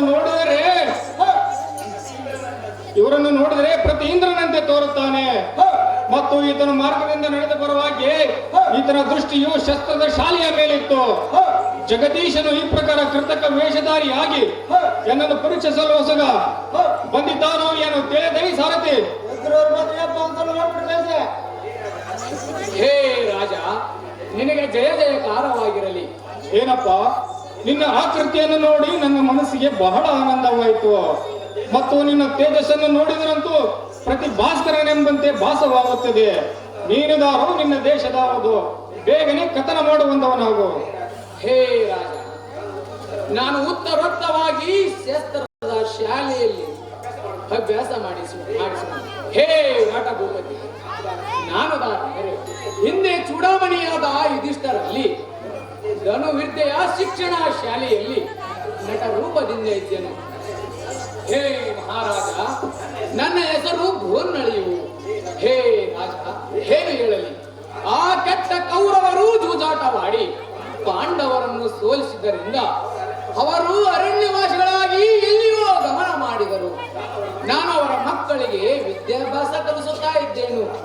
ಅಂತವರೇ ಅಡವಿ ಪಾಲಾದ ಮೇಲೆ ನಾನು ವಿದ್ಯೆಯನ್ನು ಕಲಿಸುವುದು ಯಾರಿಗೆ? ಹೇ ಮಹಾರಾಜ, ನನಗೆ ಆಶ್ರಯವಿಲ್ಲದಂತಾಯಿತು. ನೀವು ಮಹಾ ಸುಶೀಲರಂತೆ ಕಾಣುತ್ತೀರಲ್ಲ, ಆಶ್ರಯವಿಲ್ಲದವರಿಗೆ ಆಶ್ರಯ ಕೊಡುತ್ತಾರೆಂಬ ಸುದ್ದಿ ಕೇಳಿ ನಾನು ನಿಮ್ಮಲ್ಲಿಗೆ ಬಂದನೆಯ ರಾಜೇಂದ್ರ.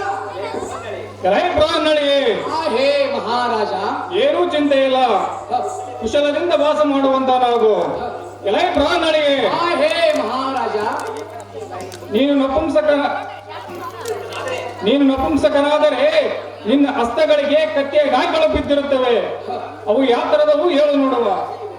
ಹೇ ವಿರಾಟ ಭೂಪತಿ, ನಾನು ಅರ್ಜುನನ ಶಿಕ್ಷಣದಿಂದ ಸಾರಥಿ ವಿದ್ಯೆಯನ್ನು ಬಲ್ಲವಂತವನಾಗಿರುತ್ತೇನೆ. ಆದ್ದರಿಂದ ಶಸ್ತ್ರದ ಗಾಯವು ಹಸ್ತದೊಳಗೆ ಬಿದ್ದಿರುತ್ತದೆ. ಮತ್ತು ಪಾಸುಪತಸ್ತ್ರ ಲೋಸುಗ ಧನಂಜಯನು ಸಂಭವಿನ ಸಂಗಡ ಸಮಾರ ಮಾಡಿದಾಗೂ ನಾನೇ ಪಾರ್ಥನಿಗೆ ಸಾರಥಿಯಾಗಿದ್ದೇನು ರಾಜ. ಈ ಮಾತು ಸಹಜ. ಯಾಕಾಗಲಲ್ಲದು? ನನ್ನ ಮಕ್ಕಳಿಗೆ ವಿದ್ಯೆಯನ್ನು ಕಲಿಸಿಕೊಡುತ್ತಾ ವಿದ್ಯಾಮಂದಿರದಲ್ಲಿ ವಾಸ ಮಾಡುವಂತವು ನಾವು. ಅಪ್ಪಣೆ ಮಹಾರಾಜ. ಹೋಗಿ ಬರುವಂತ ಇದು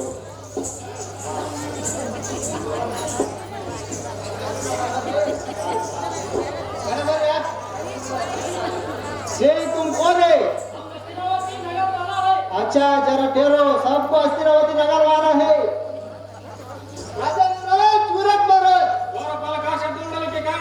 ವಾರ ಮುಂಭಾಗದಲ್ಲಿ ಯಾರೋ ಒಬ್ಬ ಹುಡುಗ ಬಂದಿರುವನು. ನಮ್ಮ ಅಪ್ಪಣೆ ಆಯ್ತಂದ್ರೆ ಅವ್ರು ಒಳಗೆ ಬಿಡ್ತೇನೆ. ಅವರನ್ನು ಒಳಗೆ ಬಿಡುವಂತವ ನಾವು. ಅರೆ ಶ್ರೀರಂಗರ್ ಚಲೆ ಜಾओ. ಹಾ ಹೇ ರಾಜ, ನಿಮಗೆ ನಮಸ್ಕರಿಸುತ್ತೇನೆ.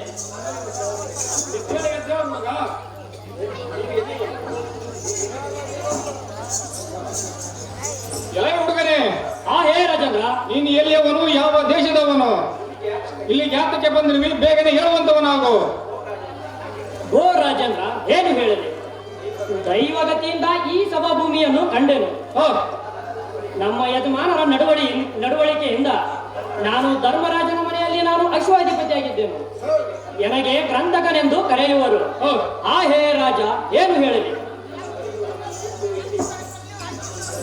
ನಮ್ಮ ದೊರೆಯು ನಮ್ಮನ್ನೆಲ್ಲರನ್ನು ಬಿಟ್ಟು ಎಲ್ಲಿಗೋ ಗಮನ ಮಾಡಿರುವರು. ಆದ್ದರಿಂದ ನಾನು ನಿರಾಪರಾಧಿ ಆಗಿ ಅವರನ್ನು ಹುಡುಕುತ್ತಾ ಬಂದೆನು. ಮತ್ತು ಅವರು ಸಿಗದಿದ್ದರಿಂದ ನಿಮ್ಮ ವಾರ್ತೆಯನ್ನು ಕೇಳುತ್ತಾ ಬಂದೆನು. ಇಷ್ಟೇ ಇರುವುದು ನೋಡೋ ರಾಜೇಂದ್ರ. ನಮ್ಮ ವರ್ತಮಾನವು ಇದರ ಮೇಲೆ ತಮ್ಮ ಚಿತ್ತಕ್ಕೆ ಬಂದಂತೆ ಮಾಡಬೇಕೇ ರಾಜೇಂದ್ರ? ಆಹಾ, ಈ ಚಿಕ್ಕ ಹುಡುಗನಿಗೆ ಎಷ್ಟು ಚಿಂತೆಯು. ಎಲೈ ಗಂತಕ, ಹೇ ರಾಜೇಂದ್ರ, ಸುಮ್ಮನೆ ನೀನು ನಮ್ಮ ಮನೆಯಲ್ಲಿ ವಾಸ ಮಾಡಿಕೊಂಡಿರು. ಆಹಾ, ಧರ್ಮರಾಜನ ಪಶುಪಾಲಕನನ್ನು ನೋಡಿದರೆ ಪ್ರತಿ ಭಾಸ್ಕರನಂತೆ ತೋರುತ್ತದೆ. ಅಂದ ಹಾಗೆ ಧರ್ಮರಾಜನ ಪ್ರತಾಪವು ತೇಜಸ್ಸು ಎಂಥದ್ದಿರಬಹುದು. ಧರ್ಮರಾಜನೇ ಧನ್ಯದೇನೇನು ಎಲೈ ಘಂತಕ, ಆ ಹೇ ರಾಜೇಂದ್ರ, ನೀನು ಸ್ವಂತವಾಗಿ ಧರ್ಮರಾಜನಲ್ಲಿ ಯಾವ ಕೆಲಸವನ್ನು ಮಾಡಿಕೊಂಡಿದ್ದೆಯೋ ಹೌದು. ಅದೇ ಕೆಲಸವನ್ನು ಮಾಡಿಕೊಂಡಿರುವಂತವನಾಗು. ಅಪ್ಪಣೆ ಕೊಡುವಂತವರಾಗಿ ಮಹಾರಾಜ್. ತಾವು ಹೋಗಿ ಬರುವಂತವರಾಗಿರಿ.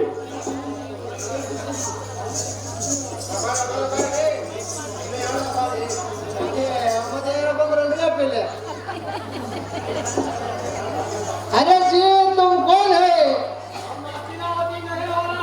इधर क्या वास्ते आया है? इधर क्या वास्ते आया है? ರಾಜಾಧಿರಾಜ್ ವಿರಾಟ್ ಮಹಾರಾಜ್, ದ್ವಾರ ಮುಂಭಾಗದಲ್ಲಿ ದಾರ ಒಬ್ಬ ಹುಡುಗ ಬಂದಿರುವನು. ತಮ್ಮ ಅಪ್ಪಣೆ ಆಯ್ತಂದ್ರೆ ಅವ್ರನ್ನ ಹೊರಗೆ ಬಿಡ್ತೇನೆ. ಅವರನ್ನು ಒಳಗೆ ಬಿಡುವಂತವನಾಗು. अरे जरा रुको यार, पहले 10 रुपए दो. नहीं है, चले जाओ.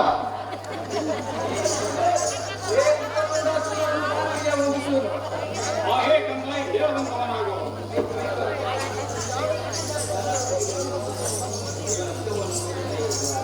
ಇವನ ಮುಖವನ್ನು ನೋಡಿದರೆ ನನ್ನ ಮನಸ್ಸಿಗೆ ಮಹಾ ಕಷ್ಟವಾಗುತ್ತದೆ. ಏ ಕುಶಲಧರ, ನಿನ್ನ ಪಾದ ವಿಲಾಸದಿಂದ ಸಾಕ್ಷಾತ್ ಬ್ರಹ್ಮ ಸ್ವರೂಪ ಮಾನನಾಗುತ್ತಾನೆ. ಇವನ ದೇಹವನ್ನು ನೋಡಿದರೆ ಸರ್ವೋತ್ತಮನಂತೆ ಕಾಣುತ್ತಾನೆ ಮತ್ತು ಇವನ ಅವಸ್ಥೆಯನ್ನು ನೋಡಿದರೆ ಸುದ್ದುಳ್ಳವನಂತೆ ಕಾಣುತ್ತೇನೆ. ಇದರ ಕಾರಣ ಏನಿರಬಹುದು? ಎಲೈ ಪುರುಷ, ನೀನು ದಾರೋ, ನಿನ್ನ ಹೆಸರೇನು? ಹೇಗೆ ಹೇಳುವಂತವನಾಗು. ಆ ಹೇ ಪಡವಿಪಾಲ, ನಾನು ದಾರೆಂದರೆ ಹ. ಬಹಳ ಬಡವನ ಮಗನು. ಸಣ್ಣ ಹುಡುಗನಿದ್ದಾಗಿಂದ ದುಡಿದು ಈಗ ಈ ಪಾಂಡವರ ಮನೆಯಲ್ಲಿ ಪಶುಗಳನ್ನು ಕಾಯ್ದುಕೊಂಡಿದ್ದೆ. ಏನು ಮಾಡುವುದು, ಏನು ತೊಡಕು ಬಂತೋ ಏನು. ತಮ್ಮ ಪಡವೆಯನ್ನು ಬಿಟ್ಟು ಅಡವಿ ಪಾಲಾಗಿ ಹೋದರು. ಆವಾಗ ಬಡವರಿಗೆ ಬಡಿಗಲ್ಲು ಎಂದಂತೆ ನನ್ನ ಒಡಲಿಗೆ ಅನ್ನವೂ ಸಿಗಲಿಲ್ಲ. ಆದ್ದರಿಂದ ಈ ಗಿಡಗಾಡು ಪಡವೆಯಲ್ಲಿ ನಿಮ್ಮನ್ನು ಹುಡುಕುತ್ತಾ ಚಡಪಡಿಸುತ್ತಾ ಬಂದೆನು. ಆ ಹೇ ಒಡೆಯ, ನಿಮ್ಮ ಪಡವೆಯಲ್ಲಿ ಪಶುಗಳಿದ್ದರೆ ಕಾಯ್ದುಕೊಂಡು ಉಂಡುಕೊಂಡು ಉಲ್ಲಾಸದಿಂದಿರುತ್ತೇನೆ. ತಮ್ಮ ಅಪ್ಪಣೆ ಬೇಕೈದರೆ. ಅಯ್ಯೋ ಮಗನೇ, ನೀನು ಬಹಳ ಬಡವರ ಮಗನೇನಪ್ಪ ಕಂದ. ಅಯ್ಯೋ ನೋಡಯ್ಯ, ಬಡತನದಿಂದ ಬಹಳ ಹುಡುಕಾಡಿ ದುಡಿದು ಉಣ್ಣಬೇಕಾಗುತ್ತದೆ. ಈ ಗಿಡಗಾಡ ದೇಶಕ್ಕೆ ಪರನಾಡಿನವರು ಬರಬಾರದಂತೆ ಅಡಿ ಇಟ್ಟಿರುವರು. ಈ ಕೂಸುಗಳನ್ನು ನಾನು ಯಾವ ಕಾರಣಕ್ಕಾಗಿ ಬಿಟ್ಟೆನಯ್ಯ? ಎಂದಿಗೂ ಬಿಡಲಿಕ್ಕಿಲ್ಲ. ಎಲೈ ತಳ್ಳ, ಆ ಹೇ ಗಜ, ನಿನ್ನ ಸಂಬಳಕ್ಕೆ ಏನು ಚೂರು ಉಂಬಳೆಯನ್ನು ಹಾಕಿ ಕೊಡಬೇಕೇನು? ಅದೇನು ಇಲ್ಲ. ಎಲ್ಲ ಹುಡುಗ, ಒಂದು ಗುಪ್ತದ ಮಾತನ್ನು ಹೇಳುತ್ತೇನೆ, ಕೇಳುವಂತವನಾಗು. ನೀನು ನಮ್ಮ ಬಳಿಯಲ್ಲಿದ್ದು ಅಂಬಲಿಯನ್ನು ಉಂಡು ಕಂಬಳಿಯನ್ನು ಒದ್ದರೆ 1 ತಿಂಗಳಲ್ಲಿ ಕುಂಬಳ ಹಣ್ಣಿನಂತಾಗುತ್ತೀಯ, ನೋಡುತ್ತಿರು. ಎಲ್ಲ ಹುಡುಗ, ನೀನು ನಮ್ಮ ಗೋವುಗಳನ್ನು ಯಾವ ಕಡೆಗೂ ಬಿಡದೆ ಮೇಯಿಸಿಕೊಂಡು ಬಾರೆಯ ಹುಡುಗ, ಹಾಕುವೆ ನಿನಗೆ ಬಂಗಾರದ ಕಡಗ. ಮಹಾತ್ಮೆ ಮಹಾರಾಜ್. ತಾವು ಹೋಗಿ ಬರುವಂತರಾಗಿರಿ.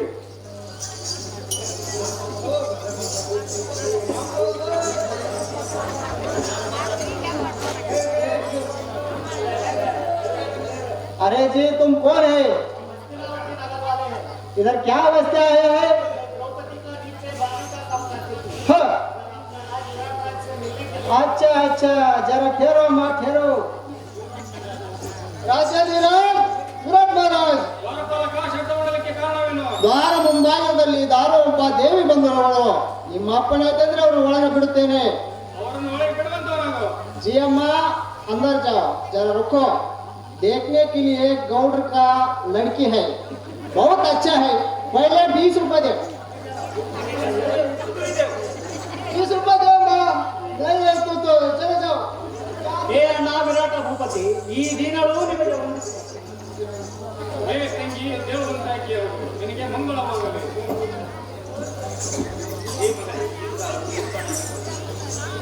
ಹೇ ಮಗಳೇ, ನೀನು ದಾರೋ ಇಲ್ಲಿ ಏನು ಕಾರಣ ಬಂದಿರುವೆ? ಬೇಗನೆ ಹೇಳುವಂತಾಗಿ ಆಗು ತಂಗಿ ಕೋಮಲಾಂಗಿ. ನಾಯನ್ನು ನುಡಿಯನ್ನು ಕೇಳುವಂತ ಅದೇನಿಲ್ಲ ದಡ ಮಾಡಲು ಹೇಳುವಂತಾಗಿ ಅವರು. ಅಣ್ಣ ವಿರಾಟನೇ ಮಾನ್ಯಸಿ ಕಾಯೋ ನೀನು.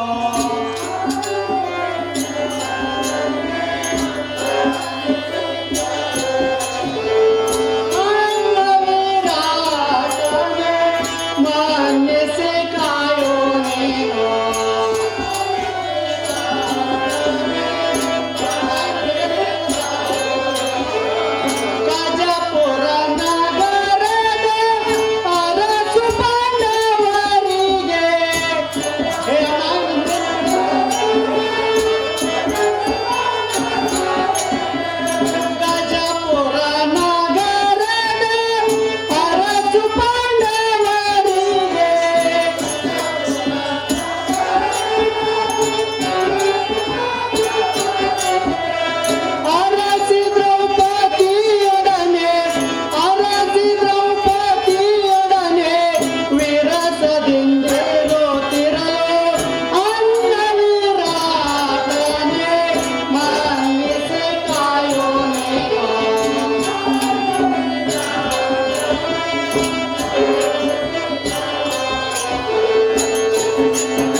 ಎನ್ನ ಪತಿಗಳು ಪಂಚಗಂಧರ್ವರು ಎನ್ನನ್ನು ಬಿಟ್ಟು ಎತ್ತಪ್ಪೋದರೋ ಯತ್ನವಿಲ್ಲ.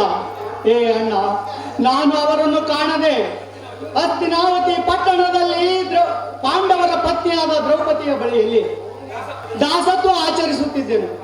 ಹೇ ಅಣ್ಣ, ಎನ್ನ ದುಃಖಕ್ಕೆ ಯಾರೇನು ಮಾಡ್ಯಾರು? ನಾನು ಮಲಗಿದ ವೇಳೆಯಲ್ಲಿ ಅವರು ನನ್ನನ್ನು ಬಿಟ್ಟು ಎತ್ತಪ್ಪೋದರೋ ಯತ್ನವಿಲ್ಲ. ನಾನು ಅವರನ್ನು ಕಾಣದೆ ಅಣ್ಣ, ನನಗೆ ಉಣ್ಣಲಿಕ್ಕೆ ಅನ್ನವಿಲ್ಲ. ಮಲಗಿದನೆಂದರೆ ನೆಲವೂ ಸಹ ಸಿಗದೆ ನಿಮ್ಮ ವಾರ್ತೆಯನ್ನು ಕೇಳಿ ನಿಮ್ಮ ಬಳಿ ಆಶ್ರಯ ಸಿಕ್ಕಿತೆಂದು ಇಲ್ಲಿಗೆ ಬಂದೆನೋ ಅಣ್ಣ. ಆಹಾ, ದೇವರು ತಂದ ಹೊತ್ತಿಗೆ ಯತ್ನವಿಲ್ಲ. ಹೇ ತಂಗಿ, ಏ ಅಣ್ಣ, ನಿನ್ನನ್ನು ನನ್ನ ರಾಣಿ ವಾಸಕ್ಕೆ ಕಳಿಸುತ್ತೇನೆ, ಸ್ವಲ್ಪ ಕೂಡುವಂತಾಗಿ ಆಗು. ಹ, ವೈ ಸಾರಥಿ, ನಿನ್ನ ವಲ್ಲಭೆಯನ್ನು ಕರೆಯುವಂತವನಾಗು.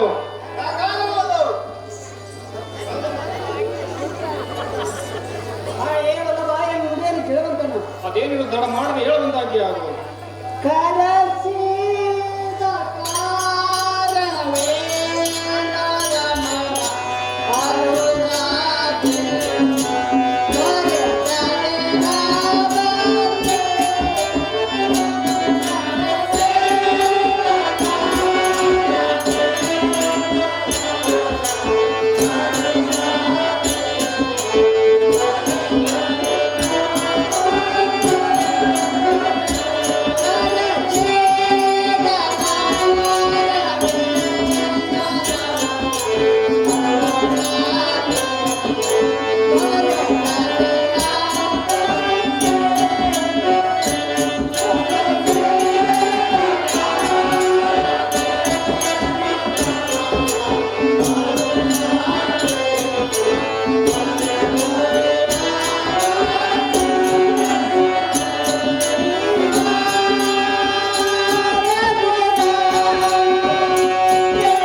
ಈ ಮಂದಗಮನಿಯಾದ ಸುಂದರಿಯ ಮುಖವು ಕಂದು ಕುಂದಿ ಬೆಂದು ಹೋಗಿರುವುದು. ಆಕೆಯ ಗಂಡಂದಿರು ಸದ್ದಿಲ್ಲದೆ ಹೋದರಂತೆ. ಆಗ ಈ ಸ್ತ್ರೀಯಳು ಧರ್ಮರಾಜನ ಸತಿಯಳಾದ ದ್ರೌಪದಿಯ ಬಳಿಯಲ್ಲಿ ಶಾಶ್ವತವಾಗಿ ಕೆಲಸಕ್ಕೆ ಇದ್ದಳಂತೆ. ಆಗ ಧೀರರು ಘೋರ ಅರಣ್ಯ ಸೇರಿದರಂತೆ. ಆಗ ಈ ಚಾರುಗಾತ್ರಿ ದಿಕ್ಕಿಲ್ಲದೆ ನಮ್ಮ ಅರಮನೆಯ ಮುಂಭಾಗದಲ್ಲಿ ಬಂದಿದ್ದಳು.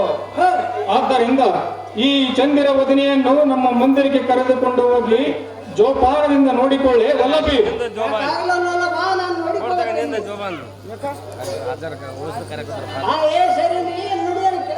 ಅದೇನು ತಡ ಮಾಡದೆ ಹೇಳುವಂತ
ಚಂಡಿತನದಿಂದ ಮಾತನಾಡಿಸುವ ಹುಡುಗಟ ನೀನು ಅವನ ಸೇವಾ ಕಡಿ ದ್ರೀಮಣಿ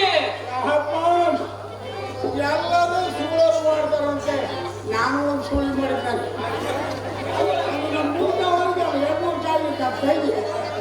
ಅದು ಹೋಗಿ ಬಡ ಬಡ ಜಗಳ ಮಾಡ್ತಾನೆ ನನ್ನ ಪಾಲಿಗೆ ಒಂದು ಹೊಲ ಮಾಡಿ ಕೊಟ್ಟು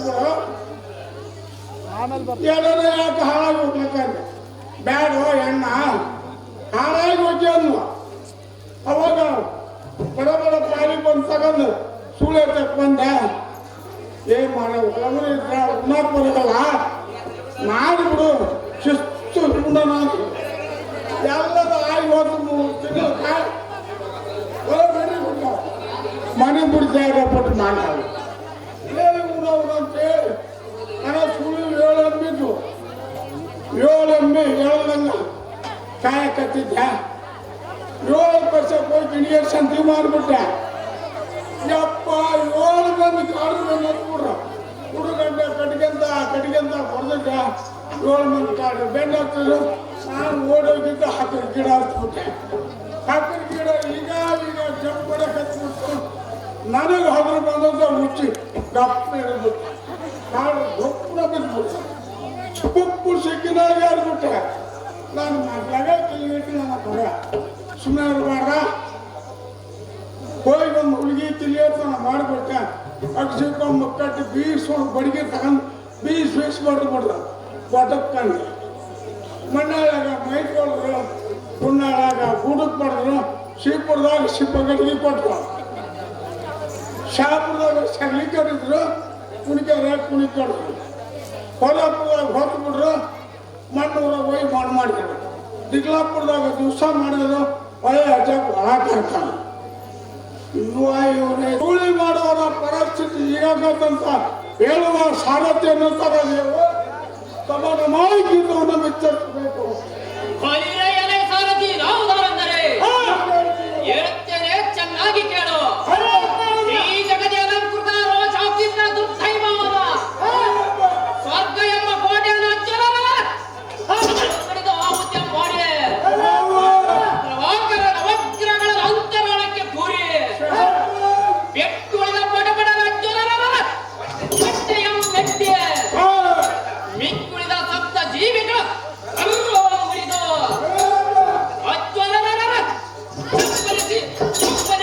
ಅಪ್ಪಳಿಸಿ ಬ್ರಹ್ಮಾಂಡ ಕರ್ಪಗಳನ್ನು ಕೈಪಿಡಿದು ಕರತಾಳವ ನೆಕ್ಕುವ ಸಮರ್ಥರ ನಟ್ಟಿ ತ್ರೈ ಜಗದಿ ಗಂಡ ಗಂಡುಗಲೆಗಳ ಗಂಡ ರಾಕ್ಷಸ ಪ್ರಹಕ್ರಣೆ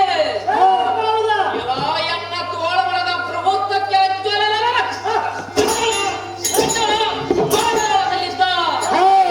ಮಾಣಿಕ್ಯ ಜೋಲಂಗಳ ಹಳ್ಳೆಂದು ಹುದಿರಿದವು ಎನ್ನ ಕರದೊಳ ಮೆರೆಯುವ ಕಟ್ಟಿಗದ ಕೋಲ್ಗಿಂಚಿನ ಒಳಗೆ ಮಾರ್ಮನಿತ ವೈರಿಗಳ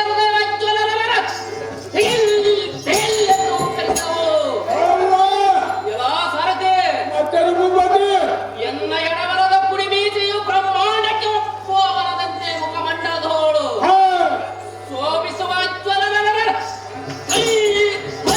ಶೋಭಿಸುವ ಸೌದಾಮಿಯ ಕಾಂತಿಗೆ ಕಡಕ್ ಶೋಭಾಯಮಾನವಾಗಿದ್ದು ಇವತ್ತು ಕರೆಯುವ ಎಲ್ಲ ಸಾರಥಿ ಎನ್ನ ಉರುತದ ಊರುಣಿಗೆಗೆ ಸುರರ ಗಿರಿಗಳ ಓಡುವುದು ಇಂಥ ಪಟುತರದಿಂದ ಮೆರೆಯುವ ಈಚಕ ಭಕ್ತರನೆಂದು ಅಜ್ವಲರ ಬೆರೆಯುವಂತರಾಗಲೇ ಸಾರಥಿ ಎನ್ನ ಮಾತಿನಳು ಅತಿ ಜಾಗ್ರತೆ ಸಾಧ್ಯ ದೇವ ತಮ್ಮ ಅಂದವಾದ ಮಂದಿರನ್ನು ಬಿಟ್ಟು ಈ ಸಭಾಪತಿಗೆ ಬಂದ ಕಾಣುವುದು ಕೇಳುತ್ತದೆ ಈ ಸುಂದರವಾದ ಸಭಾಮಂದಿರಕ್ಕೆ ಬಂದ ಕಾರಣವೇನೆಂದರೆ ನನ್ನ ಪ್ರೀತಿ ಖ್ಯಾತಿವಂತರಾದ ನೀತಿಯ ವಿರಾಟನ ರಾಣಿ ಹರಗಿರಿ ವೇಳೆ ಸುಗಣ ವೇಣಿ ಸುದಿಗ್ನ ದೇವಿಯ ಮಕ್ಕಳ ನೋಡುವುದಕ್ಕೆ ಈ ಚಕ್ಕ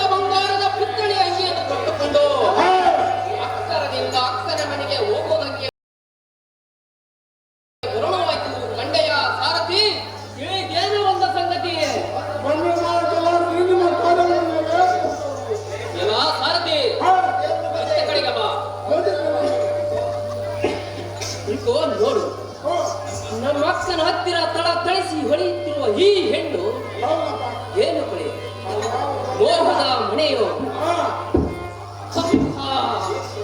ಏನಿನ ಸೊಗಸಿನಿಂದ ಬೆಳೆದ ಬಳ್ಳಿಯೋ ಎಲೈ ಸಾರ್ತಿ ಈ ಹೆಣ್ಣಿನ ಮೈಬಣ್ಣವನ್ನು ನೋಡಿದೆಯಾ ಮಧುರವಾದ ಮಾವಿನ ಹಣ್ಣಿನಂತಿರುವುದು ಎಲ್ಲಾ ಸಾರ್ದೆ ಈ ಇವಳು ಮಾತ್ರ ಗುರ್ಜದ ದೇಶಗಳೇ ಹಾಗೆ ಈ ಹೆಣ್ಣಿನ ಹೊರಡಿಯು ಏನೆಂದು ಅವಳಿಗೆ ಅಕ್ಕರದಿಂದ ನಮ್ಮ ಮನೆಗೆ ಕರೆದುಕೊಂಡು ಹೋಗುವಂತೆ ಮಾಡಬೇಕೇ ಸಾರ್ತಿ ಯಾಕಂದ್ರೆ ಮಾಡೋಣ ಮುಂದೆ ಹಿಂದೆ ನಮೋ ನಮ್ಮ ಕಾಣಿನ ಪಾದಕ್ಕೆ ವಂದಿಸುತ್ತೇವೆ. ನಿನಗೆ ಕಲ್ಯಾಣವಾಗಬೇಕು. ಈ ಮುತ್ತಿನ ಹಾರವನ್ನು ಯಾವ ಸ್ಥಳದಲ್ಲಿ ಇಡಬೇಕು? ಬೇಗನೆ ಹೇಳಮ್ಮ ಜನನಿ.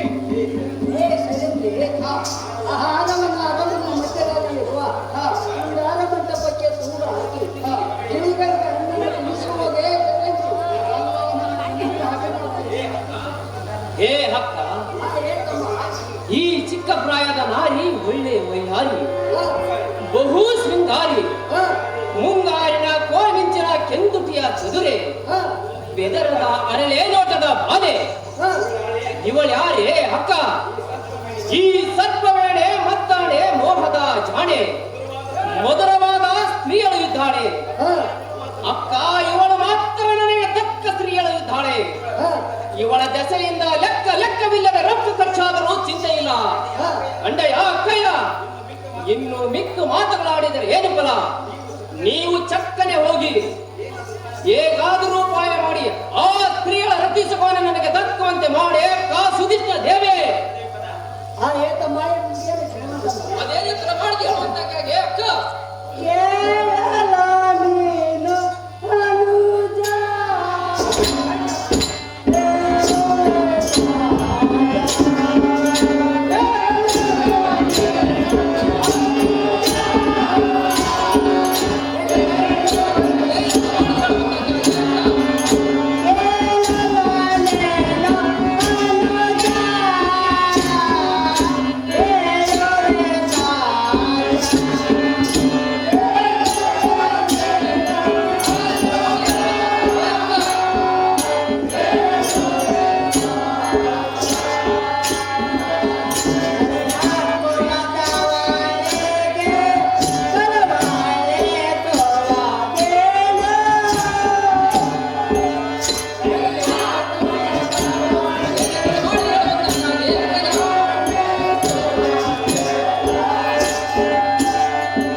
ಇಂತಹ ನಡತೆ ನಿನಗೆ ತರವಲ್ಲ. ಯಾಕಂದರೆ ಅವಳು ಎಳೆ ಕುಲದವಳು, ಮೇಲಾಗಿ ದಾಸಿ. ಇಂತಹ ದಾಸಿಯರ ಸಂಘ ಸರ್ವತಾ ಮಾಡಬೇಡ ತಮ್ಮ ಚಿತ್ರಯ್ಯ. ಸುದಿಜ್ಞ ದೇವಿಯೇ ಕೇಳು, ಇತ್ತರೆ ಇರಬೇಕು, ಇಂಥ ಮುದ್ದು ಮುಖದ ಸ್ತ್ರೀಯಳಿರಬೇಕು. ಈ ಮುದ್ದದ ಸ್ತ್ರೀಯಳಿಗೆ ನೀವೇನಾದರೂ ಬುದ್ಧಿ ಹೇಳಿ. ಸದ್ಯಕ್ಕೆ ನನ್ನ ಮನೆಗೆ ಕಳಿಸಿದ್ದಾದರೆ ನನ್ನಲ್ಲಿ ಇರುವ ಇತ್ತು ಬುದ್ಧಿಯನ್ನು ಕಂಡುಕೊಳ್ಳುತ್ತೇನೆ. ನೀನಿದರ ಗಡವಿಗೆ ಹೋಗಬೇಡೆಂದಿದ್ದು ಸರಿಯಲ್ಲ ಕಂಡಯ್ಯ ಅಕ್ಕಯ್ಯ. ಅಪ್ಪ ಸಾರಥಿ, ಎನ್ನ ಮೋಹದ ಅನುಜನು ಎಷ್ಟು ಪ್ರಕಾರದಿಂದ ಭ್ರಷ್ಟ ಕಾರ್ಯವನ್ನು ಮಾಡಬಾರದೆಂದು ಕೇಳಿದ್ರು ತನ್ನ ಭ್ರಷ್ಟ ಕಾರ್ಯವನ್ನು ಬಿಡುವುದು. ಅಮ್ಮ ಚಿತ್ರಗ್ರಯ ಹೇ ಅಕ್ಕ. ನಿನ್ನ ಮನೆಗೆ ಕಳಿಸಿಕೊಡುತ್ತೀನಿ. ಹೌದು. ನೀನು ನಿನ್ನ ಮಂದಿರಕ್ಕೆ ಹೋಗುವಂತನಾಗಪ್ಪ ತಮ್ಮ ಚಿತ್ರಗ್ರಯ. ಏ ಅಕ್ಕ, ಏ ತಮ್ಮ, ಹೇಗಾದರೂ ಮಾಡಿ ಕಳಿಸಬೇಕು. ಒಂದು ಮಾತಿಗೆ ಬಣ್ಣದ ಮಾತನ್ನಾಡಿದರೆ ನಾನು ನಿಮ್ಮ ಮನೆಗೆ ಸರ್ವತಾ ಬರೋದಲ್ಲ. ಖಂಡಯ್ಯ ಅಕ್ಕಯ್ಯ. ಯಾಕಾಗಲ್ಲ ಅನ್ನೋದು ಕಳಿಸಿಕೊಡುತ್ತೇನೆ. ನೀನು ನಿನ್ನ ಮನೆಗೆ ಹೋಗುವಂತ ನಾವು. ಯಾಕಾಗಲ್ಲ, ಕಾನೂನು ಹೋಗಿ ಬರುತ್ತೇನೆ. ಹೋಗಿ ಬರುವಂತ ನಾವು. ಅಪ್ಪ ಸಾರಥಿ, ಎನ್ನ ಶೈಲೇಂದ್ರಿಯನ್ನು ಕರೆಯುವಂತ ನಾವು. ಕರಿತೀನಮ್ಮ, ಯಾಕಾಗಲ್ಲ ನೋಡು.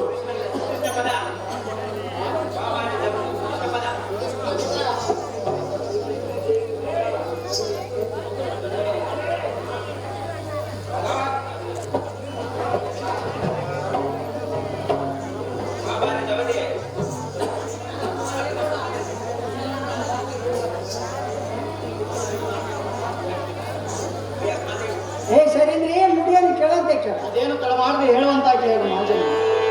ಪಾಪಾರೆ ಚಾವದೆ ನೀ ಯಾರವಳೆ ಯಯ ಕೋಲಾದ ಸುಳೆ.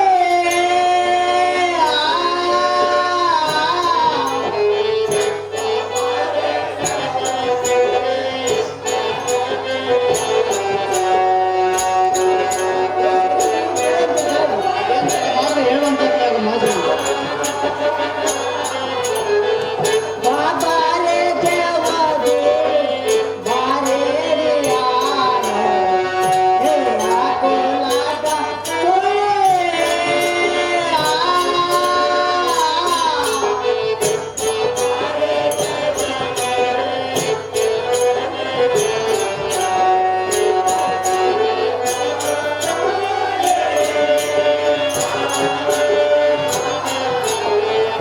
ಆಗದೆ ಆಗದೆ ಮಳೆಯಿಂದ ನೇತ್ರವಳೆ.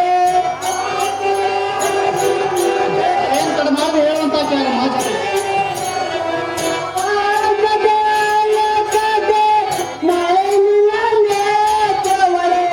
ಕಯತಳ ಒಳೆಯುವೆ.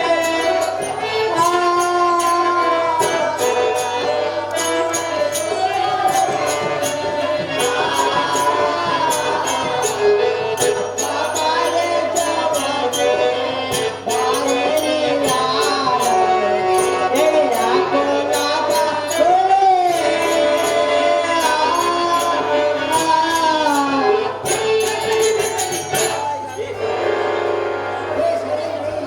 ಬಂದಿದ್ದೇನಮ್ಮ. ನೀನು ಯಾವ ಕೆಲಸ ಮಾಡುವೆ ನೋಡಿ ಅಲ್ವಾ?